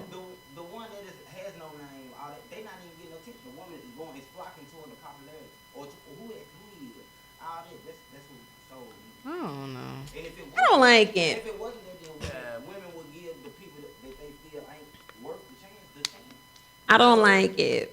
I don't mind the dude that's in the background, chilling, doing his own thing, not getting no attention. Cause sometimes them the niggas that got that mindset, that mentality that's like, yeah, they want what you want. So I've been through both. Sometimes they full of shit too. I ain't gonna lie. I'm fuck finna with say, it. I just feel like honestly on the atmosphere, you just gotta be realistic about the outcomes. I'm not going to no club expecting to find my husband or my nigga. You know what I'm saying? I don't want to go with nobody there and to think that this is gonna be that. So I feel like it kind of depends on your mentality as well. And like I said, being truthful with yourself. I don't know. Yeah, and that's Like, true. Yeah. Like they say, different strokes for different Different folks. It just, you never know.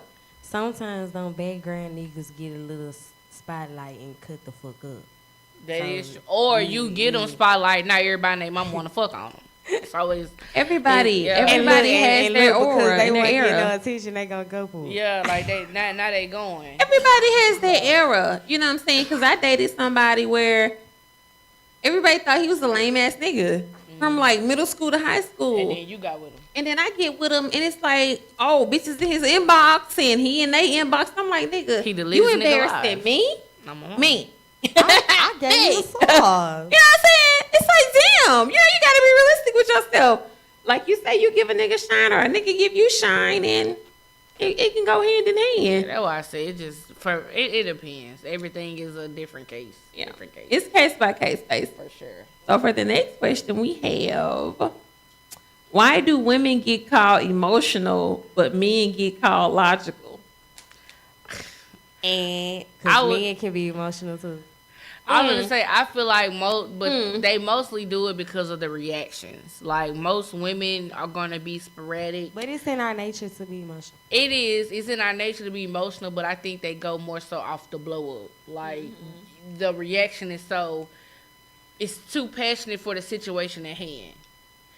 And I think that's why it's more so women are emotional and men are logical because, oh, you just blew up on that nigga. You probably slashed 3 tires because you know you slashed off before you get insurance. So you slashed 3 tires. You then bust the window shield and he's still like, all right, what payment plan would you like to set up? And you just like, oh, bitch, so you want to be a grown-up now? But you don't want to be a motherfucking grown-up when I was? So it's kind of the reaction. More so with men, it's straight to the business at hand, even though, you know, motherfucking well, they being petty in how they doing it, but they're still keeping their composure. They And like, it kind of oh, pisses okay, a she's woman still off mad, more. okay. So it's like, oh, yeah, this bitch emotional. And men are logical, but it's still both kind of manipulative because you have some men, they push women to that point. Like, she was just as logical as you, but you didn't like that. So now you didn't found the trigger, you pushed it, and you can play your part to where you're like, I'm composed. Oh, she's losing her shit again. You know, I swear to you know what I'm saying? Like, so it's like I feel that's another thing, Yeah. another case by case. Some bitches just be borderline crazy though. Like they Hey, have yeah. no emotional control whatsoever. Whatsoever. I used to be one of them. I used to break a lot of stuff. But now- now, spoiled girls. Spoiled girls. But yeah. now, you know, I'm gonna breathe in and breathe out, walk away, do whatever I gotta do to make sure I don't go back there. But boy, oh boy, when I was there, fuck you and fuck whatever was in the room too. Exactly. So, yeah, Your I dog, feel- your mother. yeah, like I feel like it's definitely care. case by case. Cause you got some women out here so emotionally composed, they see it coming a mile away, won't even entertain you. You know, so I feel like it's case by case. Yeah, my friend always asks me, they say, how the fuck are you so calm? How the fuck do you put up with this motherfucker even breathing and talking in your space? And I'd be like, I see what the fuck is going on. Like, I know what's going on, and I know how to play the situation to my advantage. You know what I'm saying? Because you've been so narcissistic to me and you've been so manipulative to me that you've taught me your recipe. And I'm using the recipe on you, even though I'm not really trying to, but it just happens. So in a man's defense, I can see how easy it is to use some shit on somebody without even trying. And if it's working, it's working. And you know, I picked that up, and I hate to admit it as a woman, but I picked that up, and it's like, damn, if the manipulation works, it works. So it is what it is. And then you understand why they are so. I hate to say they're better, but they really are better at kind of hiding their emotions. Can I give out just an example? Of, Sure. Yeah, Mike's on. Okay. So, one of the examples between, just imagine two people in a relationship. Man, woman, they decide to, well, we'll go this. Man is, like y'all say, narcissistic, abusive, and all of this shit. Now, woman recognize all this. She ain't got knocked upside the head all the time, but then you take your ass back. See, a logical man say, I'm not finna keep going somewhere where I'm gonna get beat. But then the emotional woman gonna be like, but I love him and I just gotta keep going back. And I'm like, why the fuck you keep going back? Because I logically can't understand. But she tells me, well, you just don't know because you don't know about the emotion. And yeah, I would never know about the emotion of going back to get my ass whooped because logically it doesn't make sense. But if you keep going back, it's like I don't, you know, it just doesn't make sense. And that's just like, and that's just an example of logic versus emotion. See, because logically, I'm not gonna go back and keep getting hurt. But if I was to think with my emotion, but I love, so I'm gonna keep going back because I love the good time. And so, do I love the good time so much that I'm gonna keep hurting myself? Logically, that don't make sense. Ouch. And she always So says that, logically, that don't make ouch. sense. Because, like, men are not, like, at some point, But I don't- men don't forgive the way women do. they don't. They don't. A nigga could get hurt in high school and he will never feel the same about nail another Niggas bitch. get hurt by their mama and hate women for the rest of their life. Oh God. On my soul. I've been. Clock it. Yes. Clock it. I'm talking about hey every fabric of your My being. God. But you know something? I seen some crazy shit. I should have sent it to you just so you could. It was a group of black women talking to some racist Klan member, and they was asking the Klan member what can they do because they think black men shouldn't exist. Now, when you talking about hurt, I have never seen or heard of a black man ever talking about That's women. Talking That's about an women extreme that feminist. shouldn't 'Cause what? exist. It was like a whole thing where you hear the women there explaining, they're giving their reasons, don't make sense. But then after the show, I'll find that y'all. Damn. Because first of all, listen. Crazy shit. Now, this is never, for me, it's never a man against woman thing. It's always an understanding thing for me because I like to understand a male's perspective, a female's perspective, whoever's perspective. I like to understand from different point of views. I really think I should have went into psychology for real because I like to know how people's mind works. No. And so it's never a man against woman. And trust me when I say that I know that the black man needs the black woman and the black woman needs the black man. Like the family has to come back together. That's the issue. Long time ago, they broke us apart for a reason. Because without the man, there's no protection. And without the woman, there's no governing to watch every damn thing to let the man know how to protect and who to protect from. Maintaining the stability Yeah. of it all. And without the man and the woman together, there's no freaking black children being created. So that's the whole game, to separate the race. And it's been working. And, you know, I just wish that the majority would see that. It's probably like 5% of people that recognize that the black man and the black woman need each other. Yep. They need each other. Every black man needs 7 wives. I think that's what Isaiah 4 said. That's not what the Bible said. Y'all read the Bible. Y'all like that Bible stuff. Every time in y'all book that y'all like to quote and y'all say y'all love, every time Jesus don't was- nobody Okay, even- Marco, we're you going know, to give you a can't chance. even have time for Listen, 7 while my wives. co-host goes on a break, we're going to give you a minute to find the video to see if you can play it live. My input is some men barely have enough time for one, so how you got enough time for 7? You ain't gotta be- you ain't gotta be- And I've heard a man tell me, why the hell would I have multiple and I can barely maintain the one? I have heard that. lesser men that should have lesser shit. Everybody can't be great. Not Marco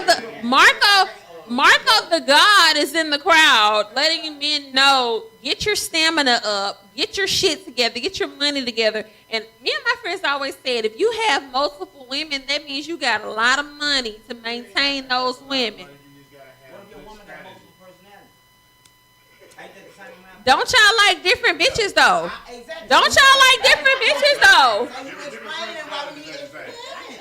No, because I can put on my wig and I can be Sarah today. I can put on my wig and I can be Sarah today, and I can take that motherfucker off and be Pamela. Then I can have my cornrows and be Cleo. Whoever you need.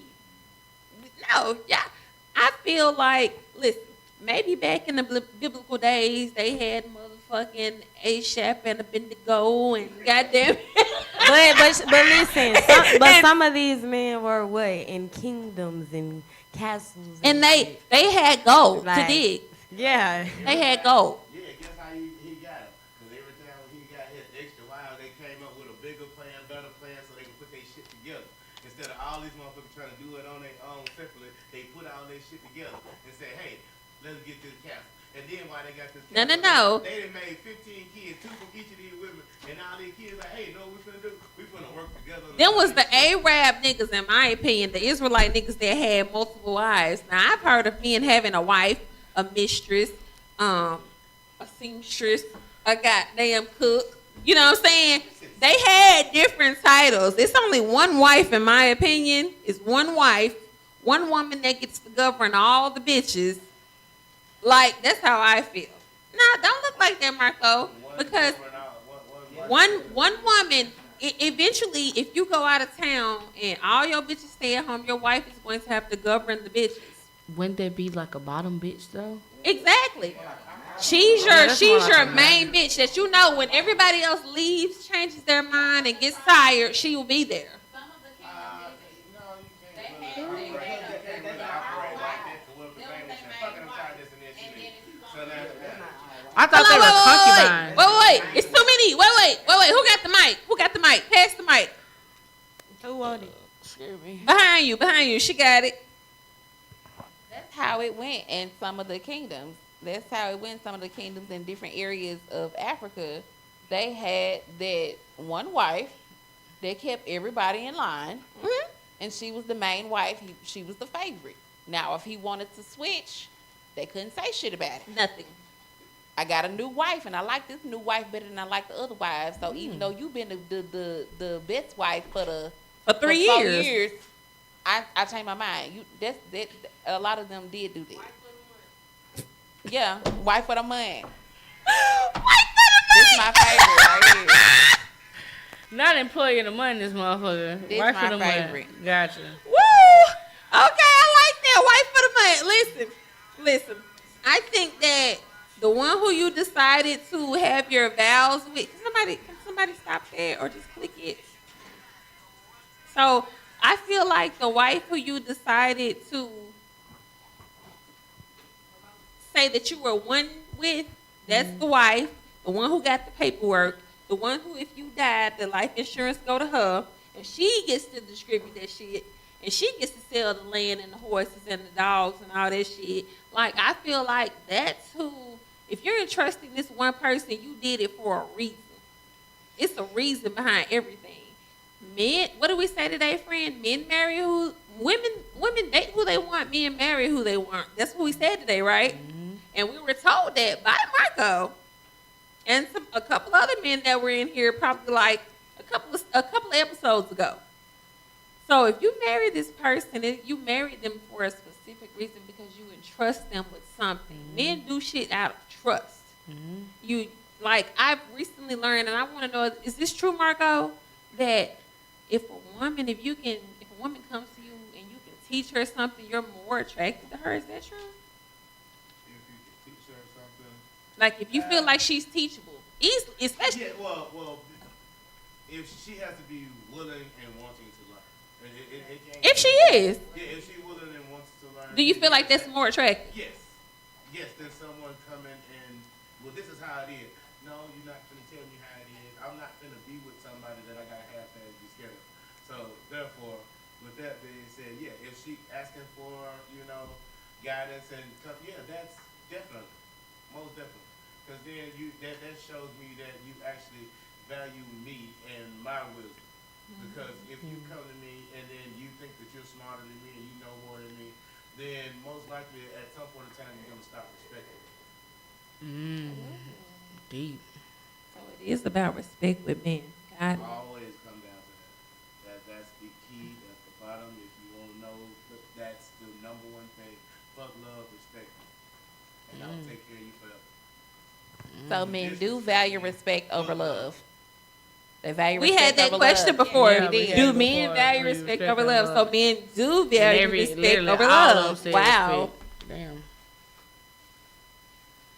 All right. That's definitely different. That's a nice one. I like that. Okay. So what's your next question, my girl? The next one would be: is submission outdated or misunderstood? Is submission outdated or misunderstood? Definitely misunderstood. Mm-hmm. Way misunderstood. I would say the same. Yeah. I say it's misunderstood because, like Jill Scott said, if you can tell me what to do, then you can tell me what to do. But And if you can't tell me what to do, you then you cannot can't tell me what to do. And I feel that because, and most people don't get that, but it's like, if you telling me and I'm listening, that means I'm already submissive. submissive. I'm I'm doing what already you want. following you. But then if you get insecure while you trying to be submissive or make me submissive, it's like who? Listen, if you know, you know. I feel like what that means is like if you can't lead me, then don't lead me. Like literally, you don't know what you're doing. You can't leave me. Cause it's a lot of people out here then. A lot of men out here trying to lead somebody and they leading their ass to a damn hole. Astray, they're leading them astray. They lead their ass to fucking Timbuktu. unhappiness. Just unhappiness in a dark hole. A lot of them is leading them that way. So you can't really just say, oh, you gotta let a man lead. You gotta know which one to pick too. Exactly. What if men accountability don't allow them to still follow the lead of the one they know has their destiny? It depends because you can have my best interest and still lead me the wrong way because you don't know. But I'm saying you see their track record. I'm talking about it's individuals that see a person's track record. If I see your track record and I know to trust you, I'm gonna trust you. Exactly. Like I have recently seen men say, and I'm talking about two men talking, and they said that if a woman, how she is based off how she's being treated in her relationship. You can tell the women that have healed, that are single, that are happy, that are career driven, active, because they look good. They got their shit together. You can tell the women that are healing because they're still trying to get it together. But you can also tell the women who are in these relationships and she comes to work with her wig to one side or her ponytail to one side, her locks may be a little nappy, whatever. You can tell the women who are not being taken care of that are in relationships versus the ones that are. Like my girl here, when you see her, she looks beautiful. She looks happy. She glows. And I be like, that man's taking care of her. You know what I'm saying? He's taking care of her. So, you know what I'm saying? I was just saying. Like, you can just tell. And even when I was in a relationship, when I was being taken care of, You can tell my mama.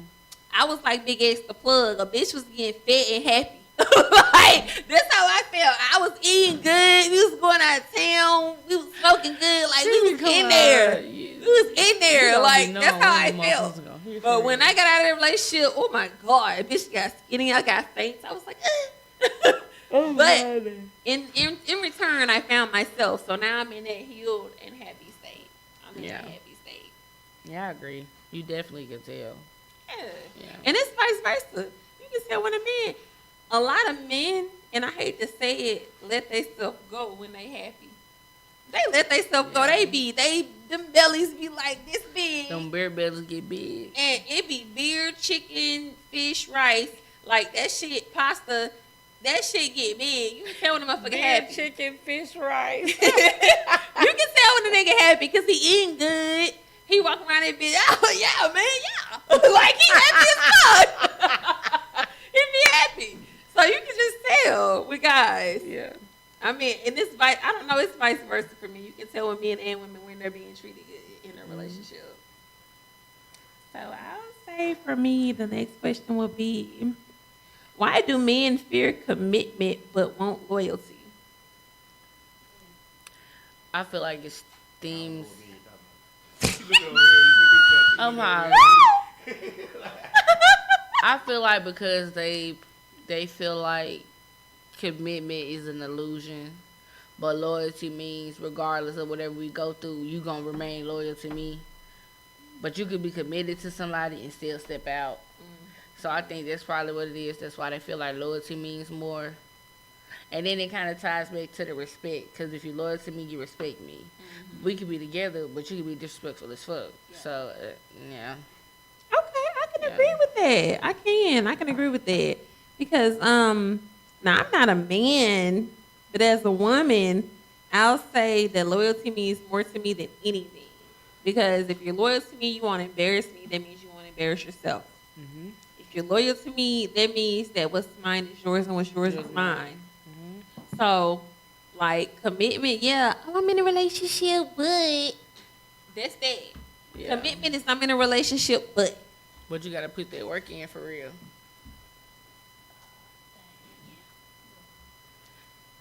The way them look, I know we ain't gonna need now another drink. Liz made these drinks strong as hell. I I'm just done know after it. this one.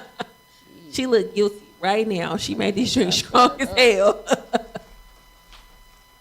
Wait, what's It's just black men, and we actually want. oh, okay. So we're going to watch that video when we get off of our live. So the next question, my girl. What you gonna pick? Let's see. I'm gonna move to the next topic.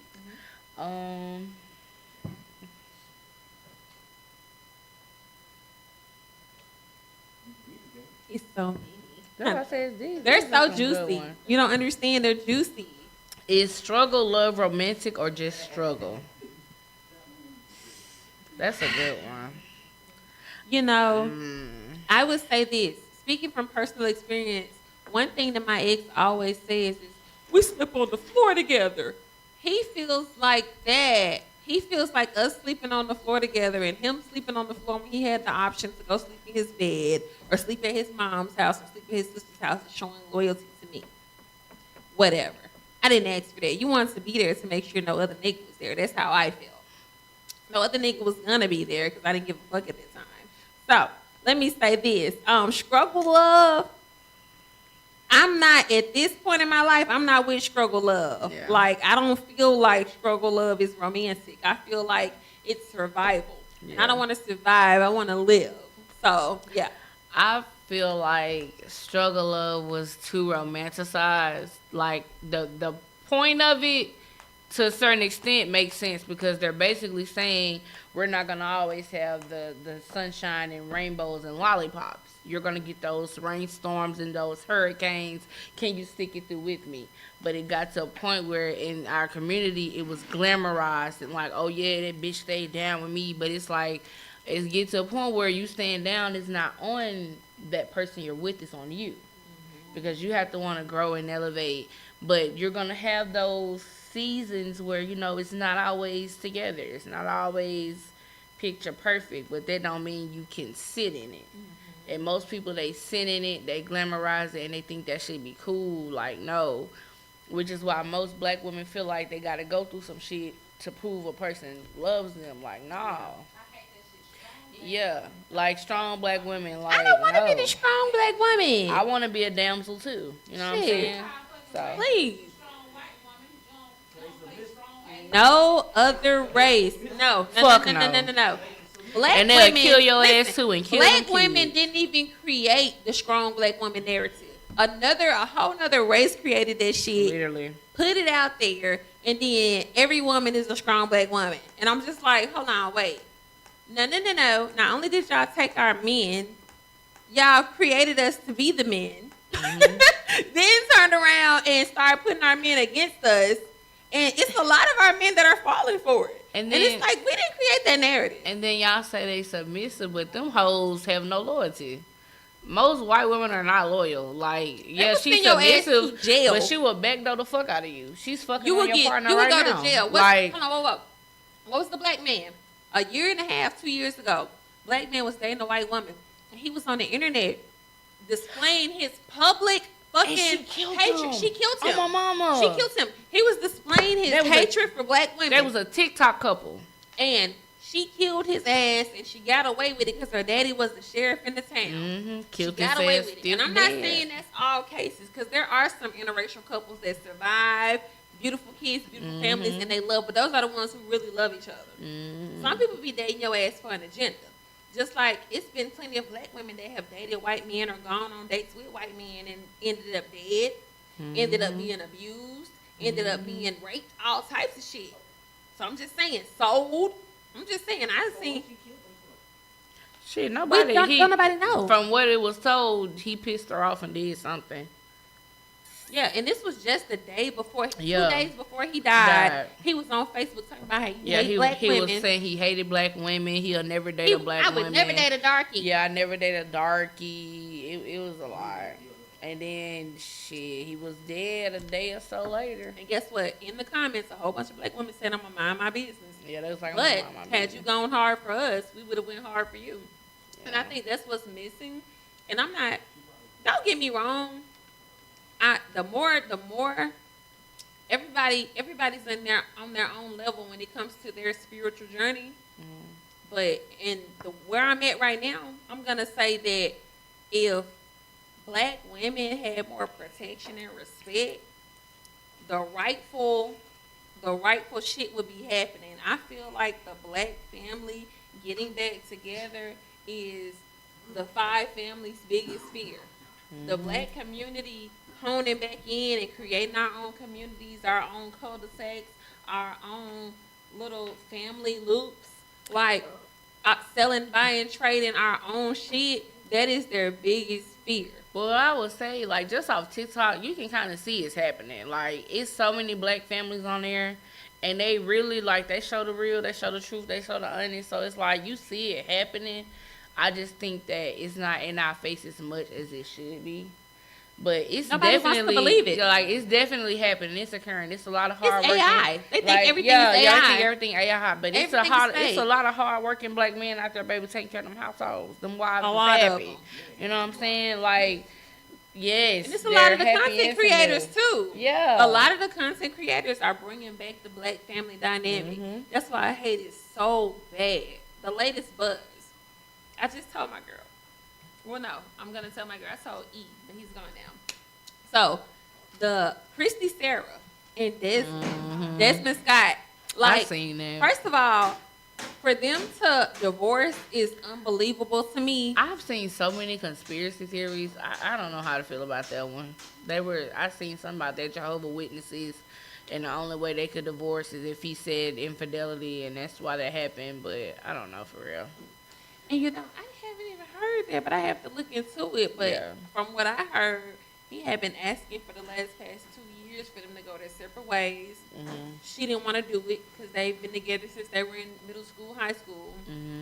And, she couldn't face it. But now it's happening because he's decided that he wants to move on. But honestly speaking, when I went back, I'm going to say 19, 20 weeks ago, looking at his videos with her, he looked unhappy. It was all in his face.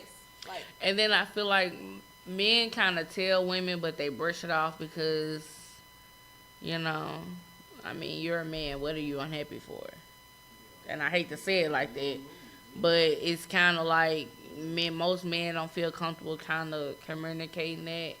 But I definitely feel like he probably had that conversation with her, but she didn't think it was serious.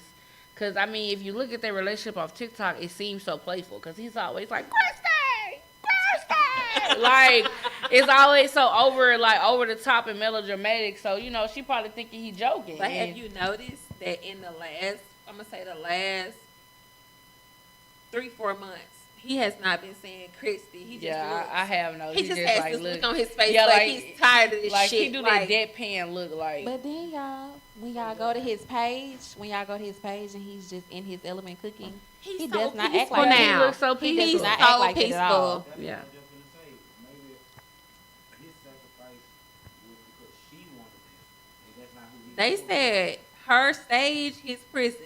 Mm-hmm. That's what somebody said. A journalist said her stage, his prison. Cause they showed a video where like they was in, I think it was the same one where they was in like shoe show or something, and she was doing cartwheels and shit through the aisles. And the kids and started heels doing with it. the kids, and the kids started doing it, and they was like, he kind of felt embarrassed. He and I got was the like, kids and walked the fuck yeah, off. and now that kind of ties into the embarrassment part. So that's why I said I can understand Did it. y'all see when they was on the tour bus? And I don't know if it was his birthday or the friend's birthday, but she had her finger, and I'm sorry, that she had her finger all in his face like this, and he was looking like, Oh yeah. he was just, the look on his face was not a look of enjoyment, playfulness. It Yeah, was like, I seen a lot of these videos too, where basically they were saying she was messing with his manhood, and he kind of just She became obnoxious. Yeah, she became obnoxious with it, and over time, he finally hit his breaking point. So he knew his worth, ladies. To be a public figure, you know, if he do anything, like she keep fucking with me. If I say something, and then she's ignoring me, so then if I yell or get upset, then I'm looked at as a bad then I'm the bad guy. So it's like, Gonna so lose, what can I lose. do? You know, it's like all he can do is just sit there and take it, and that's how a lot of He's relationships moved are. on though. He has his own place. She has her own place, and she just like I think yesterday went to the grocery store for the first time by herself. And it's just like you can tell she's sad about it, but she's trying not to be. Because I mean, you got to think now from her perspective. This is the only man I've ever been with my entire life. I've got 2 kids by this man. This is the only man that I know. That's hard to let go of as a woman. But I think that ties into comfortability, though. It does. Because she's not wanting to get out of her comfort zone. Because if she was aware of that, she should have known the risk. Because he told her the risk. So if she really would have cared 2 about years that, ago. she would have changed. I feel like when a person tells you something, if y'all can get an agreement, don't do it as much as you used to. She became so obnoxious. Like, I used to kind of get irritated by some of that shit. I ain't gonna hold you. Like, because it's like, damn. Like, that man literally napping, and you just coming in there fucking with him. In a gorilla suit. In a gorilla, like, and just weird In a different gorilla stuff. suit. And Fucking with this man. And he's trying to, like, just relax and rest. So that kind of dealt with his peace. So that's why I said I get it. Like, I don't want to be a pick-me, but I kind of understand his thought process behind it. But I feel like I get her, too, because that's all you know. But it gets to the point you have to compromise. Like, you have to reach a compromise with a person. And clearly she didn't want to compromise because my girl wasn't letting up. She was on that. And I mean, that's what was making her the money. She went from 400,000 and some followers to 10 million to today. Mhm. She has 10 million followers, and they started coming up off her antics. Yeah. And so she felt like, in her mind, I'm pretty sure as an earth sign, she's a Taurus. Mhm. So as an earth sign, I'm a Capricorn. She was thinking, I'm making my family money. I'm creating generational wealth. And when we have something solidified, I can get off of this. Yeah. He's a Sagittarius. So in his mind, he want to do what the fuck he want to do when the fuck he want to do it, and he want to have shit his way. He's a Sagittarius. And, I know signs, people say signs have nothing to do with it, but I'm going to take y'all into something deeper, speaking of, even though this is completely off topic. I'm going to tell y'all it's off topic. So I have been looking at this. Right now my brain is a little foggy, but it's a wheel. And it's a wheel about reincarnation. It's a wheel about 12 cycles, which in my opinion reverts back to the 12 zodiac signs. And so they say you have to go through each one of these cycles in order to get to stop being reincarnated, basically. I don't know how true that is, allegedly. But when I find it, I'm going to send it to you so you can know what I'm talking about. But I've been looking at it. I think it's called Dharma.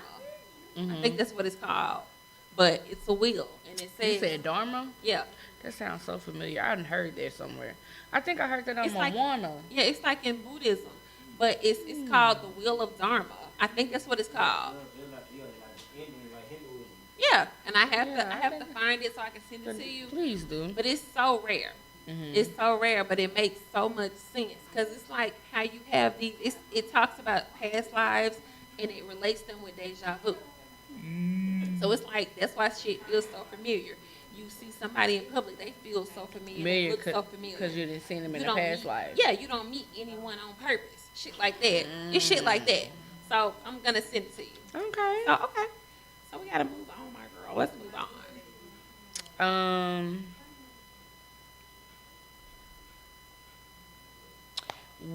At what age should people really have their life together?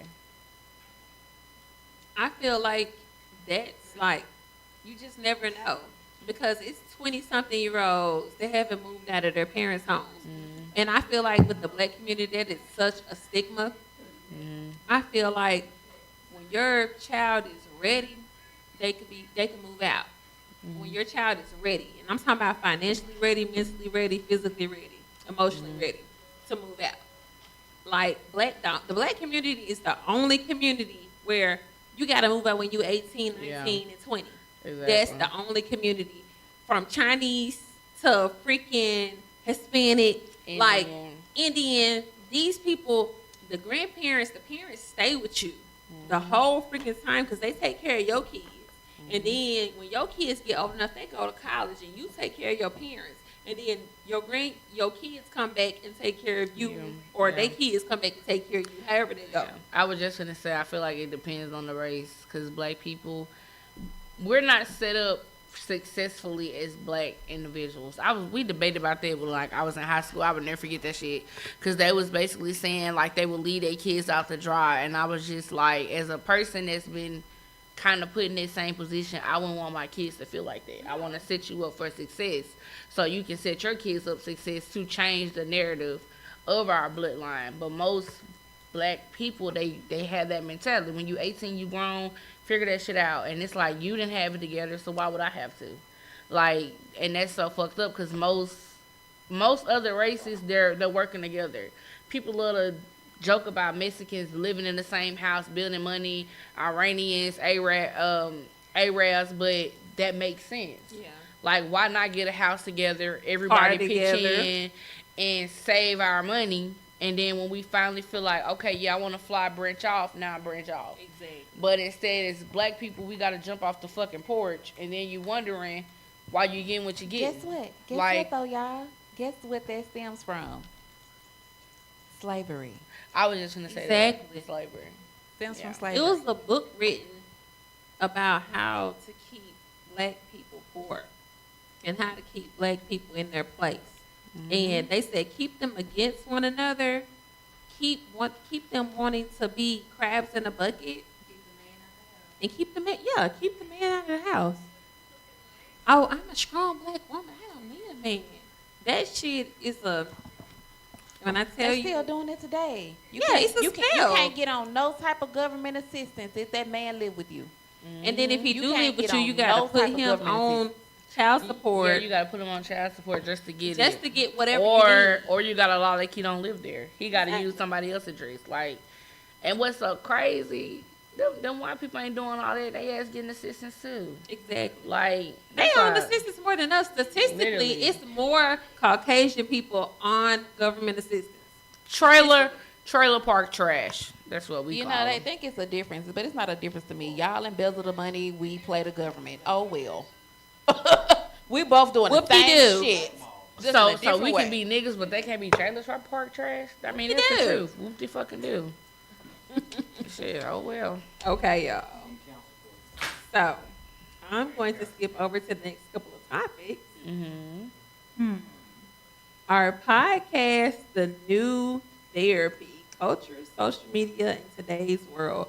Our podcast, The New Therapy. I'm gonna say yes, but some of these niggas do not need to be in the therapist. Like, some of these niggas need these mics taken out their hands. Some of these females should have kept that shit on their YouTube. Like, I ain't gonna even say that, and not their personal YouTube. You know, the YouTube where you can only view it yourself, like TikTok. A lot of people just doing too much. Like, it don't be, it's not building. It's like they're not talking about anything that could help. So I'm gonna say that kind of varies. That varies because you got some of these niggas just in front of a mic yelling and talking, and they're so passionate about nonsense and can't even explain it or give you a fucking explanation. And then some of these women are just leading the fucking blind, leading the blind. Like, I don't understand it. But for podcasts like, like yours, like ours, like Foxy's and other podcasts around that's actually putting people on, helping, talking about real life situations and exploring every avenues. Yes, it's definitely the new therapy because we're talking about stuff that most things are hidden in our community. Like most people are not talking about sexual assault. They're not talking about, the hindrance of the black community. They're not talking about the effects of political parties against the black community. Like, it's a lot of things not being talked about and discussed. And when you have platforms that are, it lets you know that real still exists, But you do have those, they don't need a mic. They don't need a room and they don't need a space. It should have stayed in their head. They should have kept it as an idea. Because, oh my gosh, cancel culture, I understand in those moments. Like, girl, you fucking wanted that to happen. Yeah, and I'm gonna say the light skinned guy. I don't remember his name, but they were on a podcast. I can't even remember the name of the podcast. I didn't even know about the podcast until this situation happened with him. He got on there and he basically was like, black women, blah blah blah blah, and black women's fake hair. I think it's started with an F, because that's definitely what I'm talking about, Mr. Sassy Pants. No man of black, white, Asian, whatever culture agreed with that nigga. They was like, you're on your own. Yeah, they literally left that nigga out to dry. They knew no black woman agreed with him, no black man or whatever other race agreed with him. They was like, hell no. And he's so sassy, and he be standing on business in his points though. He apologized. Now I'm not gonna lie, I've watched other podcasts with him on it, and he made sense. But that particular podcast, he was hella angry for no reason. He was hella defensive for no reason, and I'm like, you have a black mother, black grandma, and you're just mad. And he hate him. And you're angry. Yeah, and that's he why. openly admitted that he has issues with his mother and black women in general and people that he's dated. He did openly admit that. Okay. So, let's see. Hold on, wait. For me, podcasts, I say they are the new therapy for me because I have been told by multiple people that, like, the things that I say would help other people. So that's why I'm always 100% or 1,000% real on the podcast about what I'm going through, who I've dated, what I've experienced, because I do believe that even if it's not a therapy for me, it's a therapy for other people in a sense. Somebody is afraid to tell their story. Somebody's where I've been or what I've been through. And so I always try to be 100% authentic in what I say because you never know who it can help or who it can heal. So, yeah, I definitely think that it's therapy for me. I don't know if it's therapy for other people per se, but I'll say that it helps and it's thought-provoking for other people. Because you have podcasts like Poor Minds. I love me a Poor Minds. What Do you else? hear me? Let me see. The 85 South. Freaking, I'll say the table is a sense of a podcast. Oh yeah, and I'm like, I do like Jada's and Dez podcast too. I hate that they're not as consistent. I can't remember the name of it. I think I like Reginae's podcast. I don't know the name of it. Where she interviews the celebrity kids. Yeah. Yeah, like I'm trying to think of the name of Dez's and Jada's. I think it's the Act New or the Act Now some podcast, and then there's just like is it the Eggs and Ham podcast? It's the Egg some podcast. He's a dude with dreads. He's really good. He was on 85 South Show too. I'm gonna send it to you. I want to say he's from Detroit. I really don't know, but I just kind of got hipped on him like 2-3 months ago. And he was talking some real stuff. And the Don't Call Me White Girl podcast, I love her podcast. I got hipped on her with the she did an interview with Dr. Damn, what's his name? Sebi or Dr. Fuck, the one that Suki went on with? Yeah. Fuck, I can't think What's his his name. name? Doctor. Fuck. Yeah, I know he say black girls forever, snow bunnies never. Yeah, Dr. Umar. Like that's what hit me on Don't Call Me White Girl podcast. She interviewed Dr. Umar and he was on that. He said black girls forever, snow bunnies never. He said he does not That's believe a form of therapy for sure. like, nah, for real. So with podcasts like that, and they're my favorite podcasts to watch, especially Poor Minds. I can watch Poor Minds back to back to back. And then Nick Cannon, I don't know if it's a podcast, but it's called I think it's called Spade Table. Like he does a lot of, he plays spade with people and they just like talking stuff.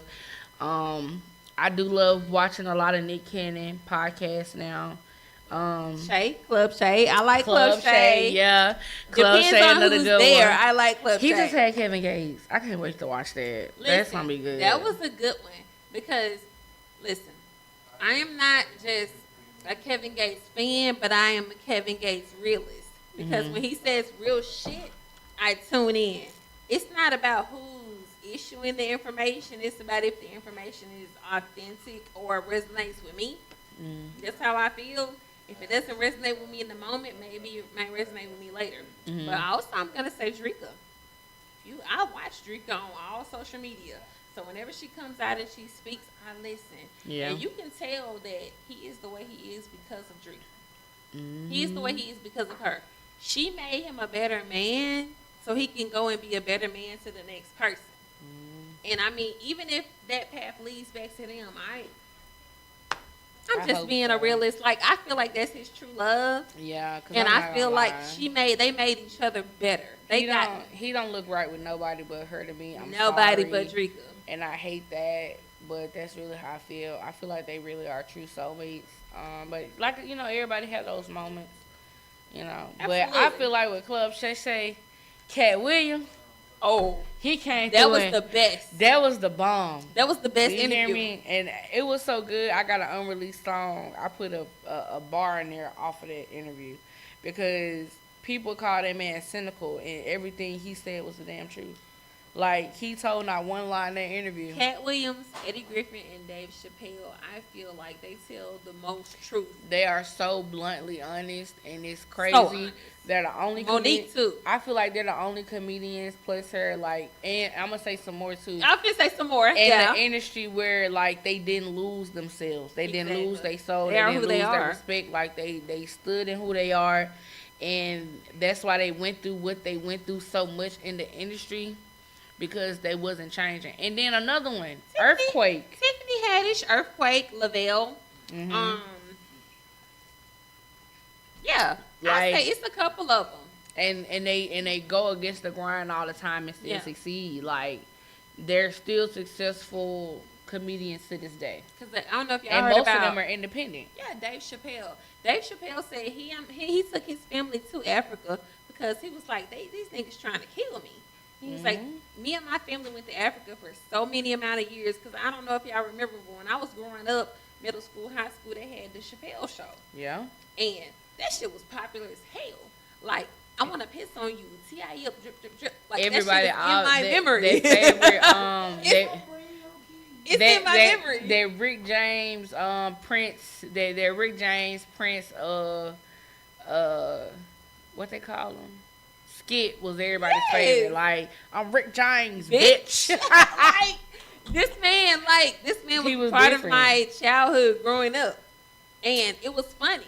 But I'm going to say this. The man disappeared because he said that people was trying to kill him because he was speaking the truth. And I can He believe was telling it. people. And he said, I went to Africa for 5 years, 10 years with my family because And of I'm this. gonna tie that to a new comedian. That's why I love Drewski so much, because everything a lot of the old comedians that we love, like Martin, Dave Chappelle, Eddie Murphy did, he literally took that, put it in a new avenue, and just went crazy with it. Like, I besides Drewski and Desi, I can't think of nobody else when it comes to them like specific life type reels and skits. Can't nobody do it like them. And I'll their creativity, their budgets, their performances are so different. Like for a moment, Pretty V, exactly Pretty V, on the girl and side. I should say Desi was doing a thing. Yeah. Pretty V and Desi was doing a thing. Now, I'm not against B Simone, but I don't agree with a lot of shit that she agree with. I don't agree with stealing anybody else's intellectual property and posting that's wrong. But her original message, cool. Mm-hmm. Just hilarious. That's why she's gone so far, because she's original. Yeah. Who the guy that dresses like a trans with the blue hair? What's his name? K-Way. Yeah, K-Way. Blame it on Blame it on Quay. Oh, blame it on Quay. Yeah. I like Blame It on Quay. I fuck with Blame It on Quay. He's funny as fuck. TC. That's his alter ego. TC. I love TC. I love the shit that TC does. TC has always been funny. If I need a laugh, I can go to TC. Mm-hmm. What's the dark skinned dude with the pretty teeth? Fuck. He's dark skin. He has pretty teeth. I just love his MJ. Is it MJ? Fuck. I think his name is MJ. If I'm wrong, correct me. But he's so funny. He does these skits where he plays these videos, and then he comes back and he comments after he plays the videos. Mm-hmm. So he played a bigger female floating as a mermaid. Mm-hmm. And he was like, that's the equivalent of your fish dying floating at the top of the tank. He's funny as fuck. I'm gonna have to find his shit and send it to you. But he's funny as fuck. Like, it's so many, how can I say this? The black creativity, the black art, the black. It really is different. Like, it's a just- category of its own. It's in the category, and people steal it and imitate it, and they can't imitate it correctly. Cause the thing, and then that's why I always go back to Drewski and Daisy, because when they do characters, they embody that shit so crazy. That he went to a Vietnamese nail shop. It was speaking them folks' language. He was in there with the flats, and it was like dun dun dun, dun so much dun. And he was like dun dun dun, dun dun, like arguing with their ass back. Like, do you not know how much aura you have to have them people want to do that video with you? Then, like with Daisy, my favorite recent, and you know what? I forgot somebody. Shout out Buck the comedian. That boy's coming. Buck the comedian, and then Rob Kazi from New Orleans. I love when he be Pimp Charlie. Like, and Daisy just did a pimp, a 1970s pimp skit too, and he was looking for his bottom bitch, and everybody was like pointing down, but she was trying to run away. And he asked her, "Do you want to be a star in the sky or a star down here?" Yeah, so Like, that was some player shit. Like, bitch, do you want to be up there? You want to be down here with me? I can see Choose Desi wisely. doing this shit. Like, man, that's why I said, like, the Creed is so different, and it's so many. I really do love black culture. It's unexplainable. It's different. It really is ours. People can imitate or try, but it just don't hit the same. That's just like you get to the scary movies. The fourth one, you could tell it wasn't the same no more. It didn't have that black touch no more. The first one and the second one, that shit was funny as hell. Yeah. You know, it's supposed to be having another Yeah, series they coming out with a 6. And it's going to be Brenda and Cindy. Yes. So I can't wait. The Wayans are back in control over it. So Exactly. I'm very excited about that. Because when mainstream take over shit, they fuck up. It just gets so weird. It gets too weird. I don't like it. Okay, so yeah, we're going to close out with a quick game session. So the game is finish the sentence. So women would feel safer if you got 10 seconds. They felt heard. A lot of the situations with women is because they don't feel heard. So if they felt See. heard, like their voice was actually being listened to, they'll feel safer. Women would feel safer if they were financially stable. And I'm talking about personally financially stable or with somebody that was financially stable. Because, true. Now, a guy told me earlier, he answered early. They love to answer early. So a guy told me earlier that, oh, why won't you get somebody that's financially stable already if you're financially stable? Sometimes it doesn't work like that. Yeah. Sometimes you meet somebody that's working at Family Dollar, McDonald's, Dollar General, and they're trying. And effort or potential looks good to some people. Because he may be working at McDonald's, but he's going to be a chef over a 5-star restaurant one day. But you're already where you need to be. He just got to get there. That's why, sometimes you be dealing with diamonds in the rough. And a lot of us, that's where their patience comes in at. You gotta stick it through there, See, Cause it's a book I read on Wattpad, and it's fucked up, but I love that book to this day. The girl is based off Bryson Tiller and some heavyset girl. She came from a rich family, and her family disowned her because she fell in love with him. She met him when he was homeless, but the reason he was homeless, he was taken up for his brother that had passed. Really, the brother got killed off a situation that didn't involve them, and he ended up homeless when he came back home. That's how she met him, and her friends were kind of like talking about her. And as the book went along, he got in a culinary school. She paid for it and all that, and like her family and people was down in her. However, her having that faith in him, he ended up getting a job at a 5-star restaurant. The chef saw his potential. He ended up becoming the head chef. And next thing you know, he then flew her out to Paris to host like a presidential or what is it called? A world center dinner. And he ended up getting an award and all that. And it's like, what if she wouldn't have had that faith in him?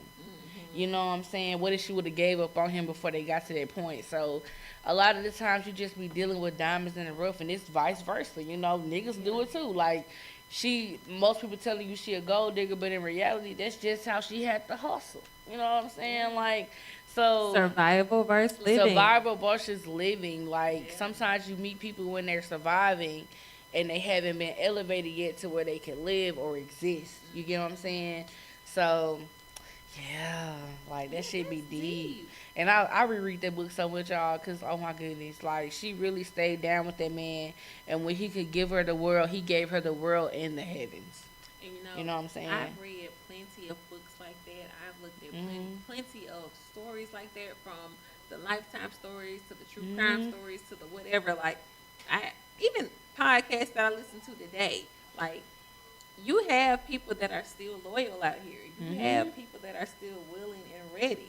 So I would say, for me, like I said, women feel safer when they're financially stable. Yeah. Like, when you, and I'm going to say, when you let me know, even if you work at McDonald's, if you let me know you can keep my phone bill paid, if you let me know that you can have it when I don't have it, when I'm not 100% or 50%, you can be that 80 and let me be that 20. You can be that 90 and let me be that 10. But it's all vice versa. If you got somebody you can trust, we can do that. Do you hear me? We can do that. Message, like, no, for real. Because we live in a society where they make everything picture perfect, but that's not life. Yeah. Like, I hate the 50-50 method. It has to be 100 or 100, because you're not going to always be 100. They're not going to always be 100. Sometimes you're going to be 25, they're going to be 75. You're going to be 50, they're going to be 50. You're going to be 40, they're going to be 60. Like, y'all have to balance each other out, because without that, it's going to go it's going to go down. If you allow others in their opinions, quote unquote, because most people will tell you something they not even doing their damn self. Exactly. You telling me to leave that nigga where he at, don't be there, but bitch, you stuck with a loser too. How the fuck that works out? Like, you with a nigga don't do shit for you, ain't trying to do shit for you. And he cheating on you and had a baby. Cheating on you, had a baby on you. You paying this nigga child support on top of he ain't got no job. But my nigga that's trying, and he's making an effort, and he fucked up once, forgot to take the trash out, and I'm just venting you because I'm irritated, and you telling me, oh, that nigga don't love you, leave that nigga ain't shit, da-da-da-da. Like, sometimes you gotta know when a bitch is really hating on you because she's not in your position, and then when a person is actually telling you the truth. And bitches be knowing, but sometimes bitches be dumb. Same with niggas. Niggas be knowing, niggas be dumb. You know what you would have thought. You know you would have hoped. Hey, because most of the guys, when they woman leave them and they've had a good woman. Come on now. The friends, you are aware. That shit friends hit. be trying to holler Do at you that hear woman. me? The friends friend come out of nowhere. be trying to holler at the woman. Man, I told that nigga you was a good woman. Shut up, bitch. You I've was the had main it. one. I've had it. Do you hear me? You was the main one egging that nigga on. Yeah, man, fuck your hoe, bro. Couldn't believe it. Like, I couldn't believe you hear it. me? The best friend, the brother, the cousin, the uncle, the daddy. And then I hate a nigga. I hate people that approach me knowing my situation. How you know that nigga faithful to you? Bitch, that ain't my job to know. But I'm gonna hope he is. And even if he ain't, what they got to do with me? I'm my own woman. Like, I'm gonna do what I need to do to keep this relationship afloat. And if he a fucking nigga, it's gonna come out eventually. And first of all, And if he's not a faithful nigga, it's gonna always It's show gonna itself. The fucking truth always comes to the light, no matter how and much my you try to thing bury be it. with them individuals is, if you can swoop me from this nigga that quick, what make you think I'm gonna be faithful to you? And that's the same. That's why I don't understand why some Oh, women okay. feel like they don't understand how you get them is how you lose them. When I say faithful, I mean there's always going to be something that occurs where you feel like you could put your loyalty at risk. So let's say me and my nigga just got into it and it was I'm talking about the worst argument we probably never had. I go somewhere, people trying to approach me. It's up to me to decide on if I'm going to allow fidelity or infidelity to occur. Just because we're going through this rough patch don't mean I'm going to give out my punani like it's a fucking pinata. It's up to me to have and maintain that respect and decorum for the situation that I'm in. Because guess what? It's not up to nobody else to give a fuck about my relationship. It's up to me to care. It's up to me to hold that standard of, I'm a woman that's taken, I'm not going to act like that. True enough, yes, you're in the bar. You just want to release pressure or whatever. But that doesn't mean you have to succumb to the environment that you're in. A lot of people adjust to the environment that they're in. You came from nothing, so you feel like you have to act like you're nothing. I am a queen, I'm a lady. That doesn't mean I'm going to allow myself to act on such a low vibration that I feel like my body is barter in order to prove to this nigga that, oh, bitch, you thought you had one. That's little girl shit. That's like college, high school shit. I'm a woman now. I understand it's deeper than that. This is a soul tie. It's deeper. Like, cheating on a person, whether it's emotional or physical, you know damn well what you're doing. A lot of women, a lot of niggas know what they're doing. You know when you're pushing the limits. So, for me, being faithful is no matter the situation or what you're going through, it's maintaining the respect, the love, and the care with your partner not being there. And knowing that no matter what we're going through, I'm not going to disrespect what we put into words.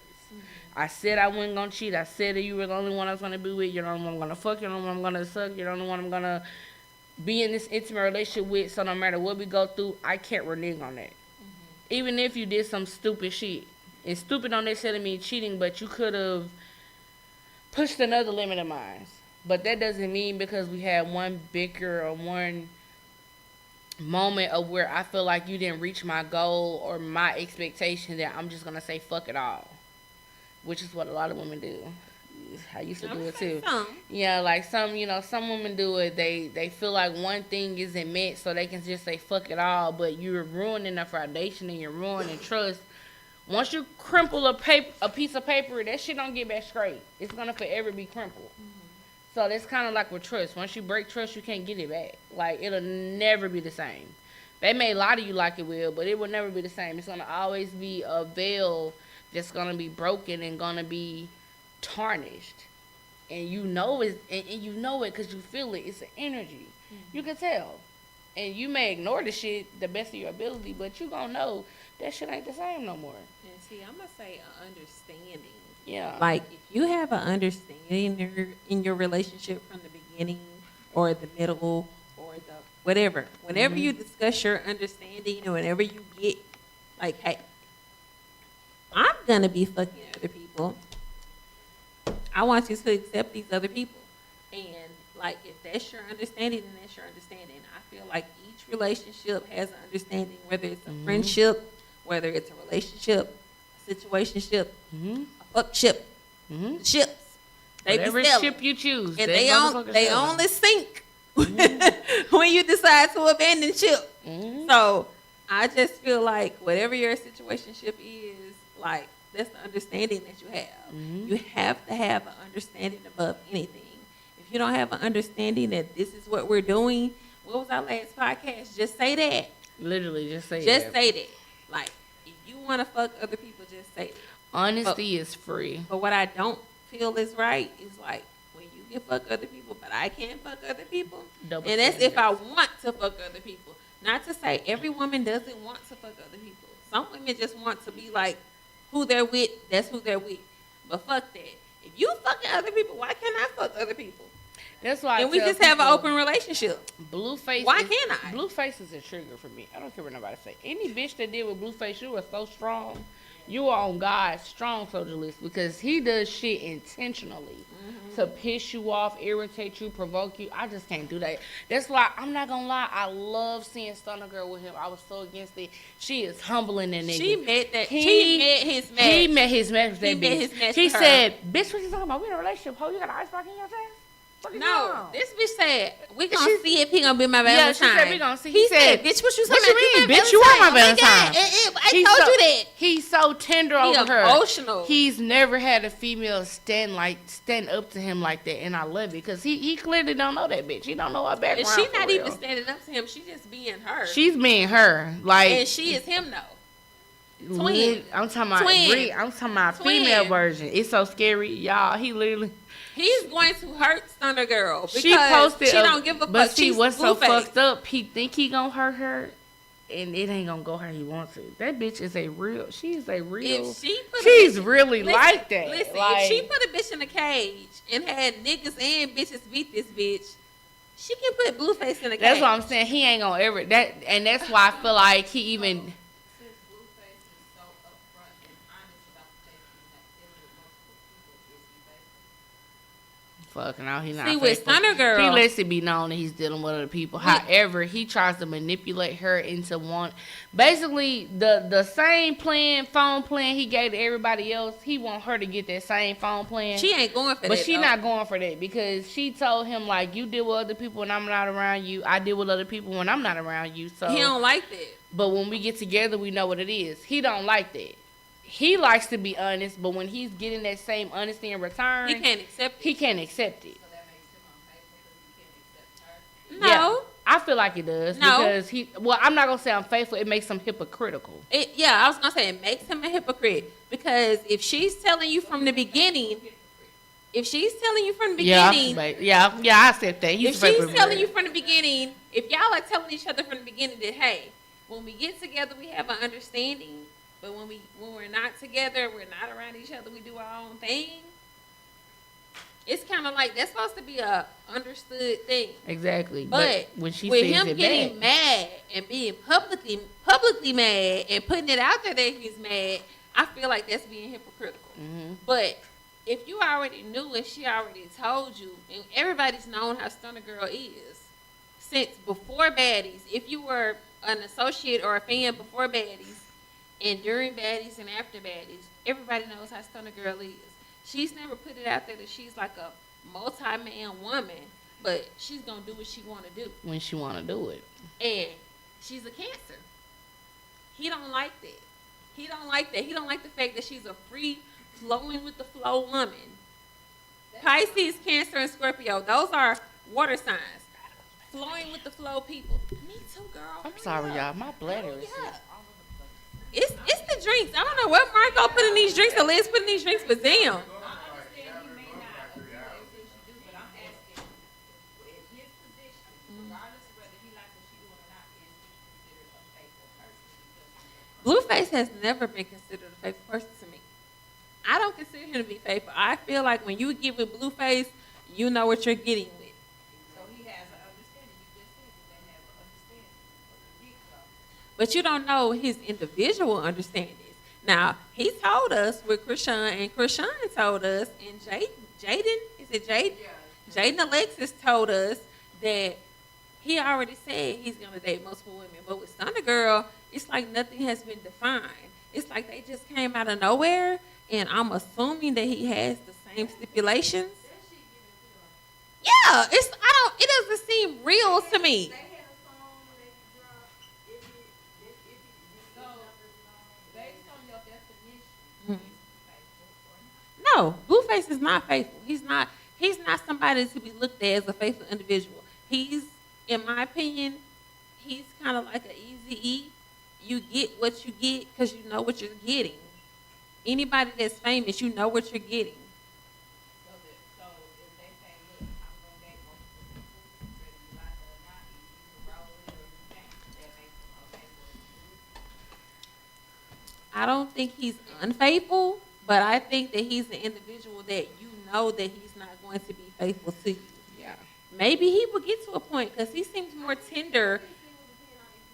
Yeah, it seems Yeah. like with Stunner Girl, he's more tender about her than anybody he's ever been about because she's a lot like him.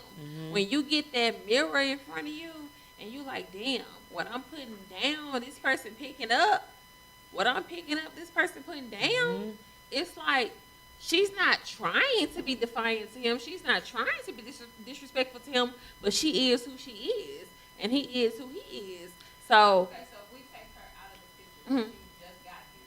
Prior to her, was he considered faithful? no, Fuck no. no. Not at all. If he gave that understanding, that's a little That's not faithful though. I don't know I if he feel gave like that to her. I'm just playing devil. Yeah, yeah. yeah, that's definitely not faithful. But no, he's I never- I still feel like it's manipulative because he let those women know that, yeah, but he still in a certain form or fashion tried to manipulate them to make them believe as if they were the only one to a certain extent. And then once he wanted to move how he wanted to move, after he done did the cupcake phase, now you want them to stick with a program, but that's not how you originally did it. Like, it's kind of like you told me I was giving a 75 inch and you brought a motherfucking 52. That's not what you told me I was getting. Like, it wasn't equal. So when women get like that, by the time he already show his true self, they already kind of But Liz Involved. is saying if he told you from the beginning that he's unfaithful and you still get with him, can you be mad at him? And I'll say no. But that's the thing. He's never honest from the beginning, though. It's That's what I'm always saying. a Case ploy. by case. It's always a ploy with him, and then he drops, "Oh, bitch, this how I really am." No, that's not real. Because even if you go back to how he was with Krishan, he made her feel as though they wasn't in a relationship. But fuck what you're claiming you're saying. You still got to go by your actions. The actions gave that was his woman. He was doing shit with her that most niggas will not do with no female. Y'all making money together. It's a bag.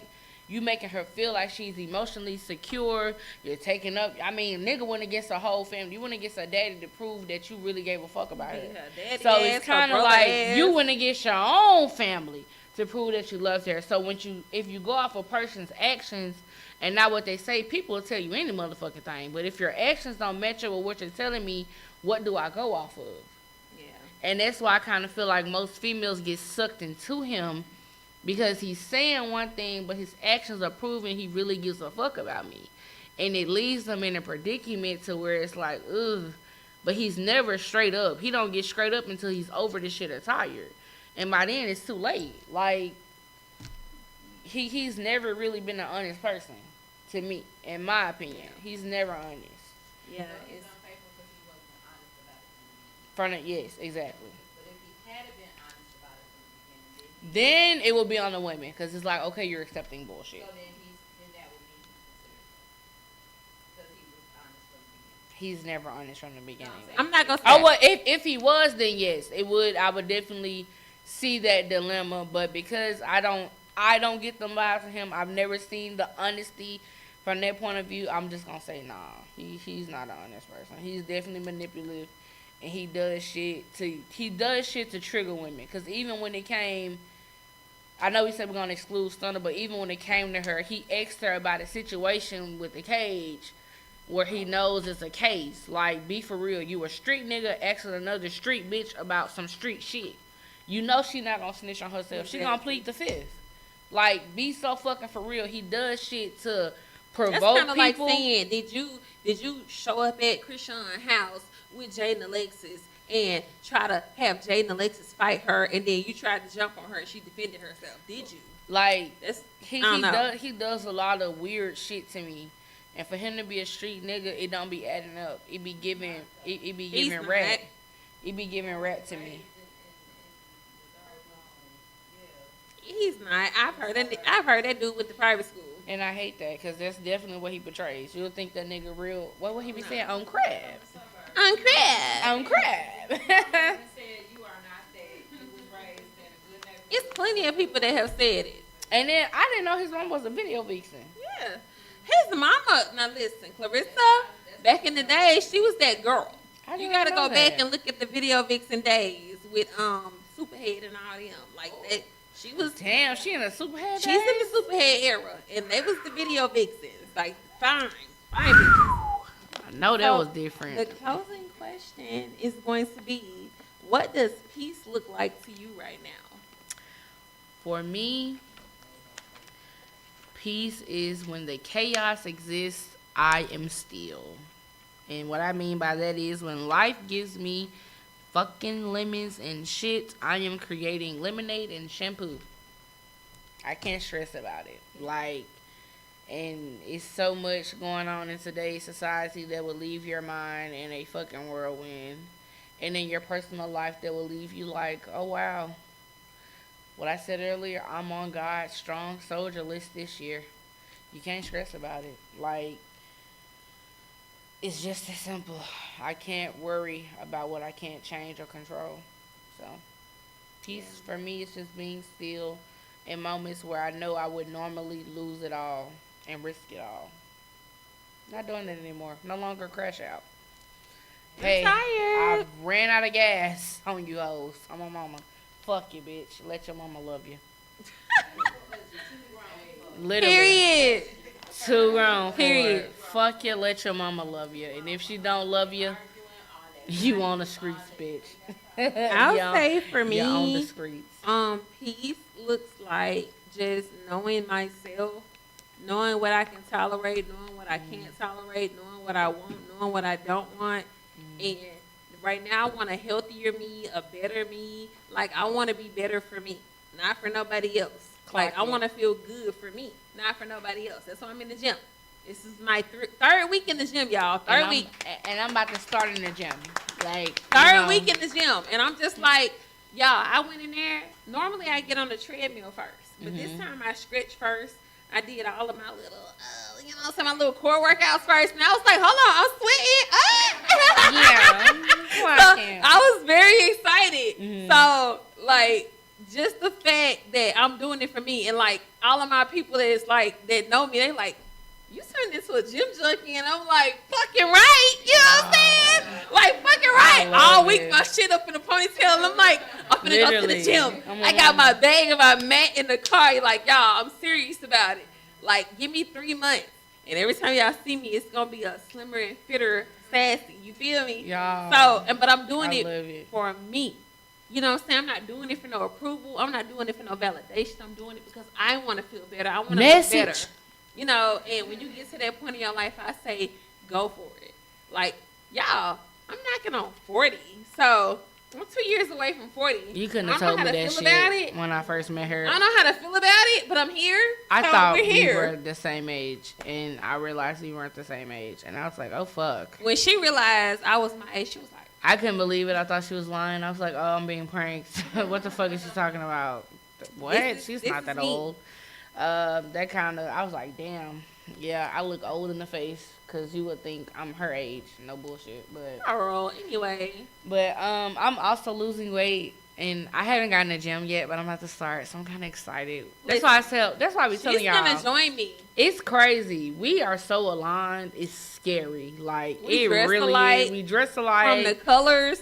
It's so much other shit we do alike down to the now. Like, the alignment makes no sense. Like, you really have to deal with people that you're aligned with, because if you don't, it will knock you off your pivot. But I am losing weight. I don't know how. I love telling everybody that. I really don't know how, because ain't shit changed, honestly, my way. But I am about to start working out. I just bought my gym membership last week. Me and my man about to start soon. Y'all already know they say Her man and her friend, y'all because say I'm there. y'all know, I'm Jim. you know, they say they work out here different. You working out with somebody that you love, and I love both of them. So, like, what the fuck? A bitch really about to lose 30 pounds in a week. Like, stop playing with me. I'm my mama. Like, a bitch about to be summertime fine in the spring. I'm like, so, like, double cheeked up on a motherfucking Wednesday, whole fuck Thursday. Wait, like, I'm my mama. Like, I'm just so excited because people be think I be playing. I used to be so skinny, y'all. She did.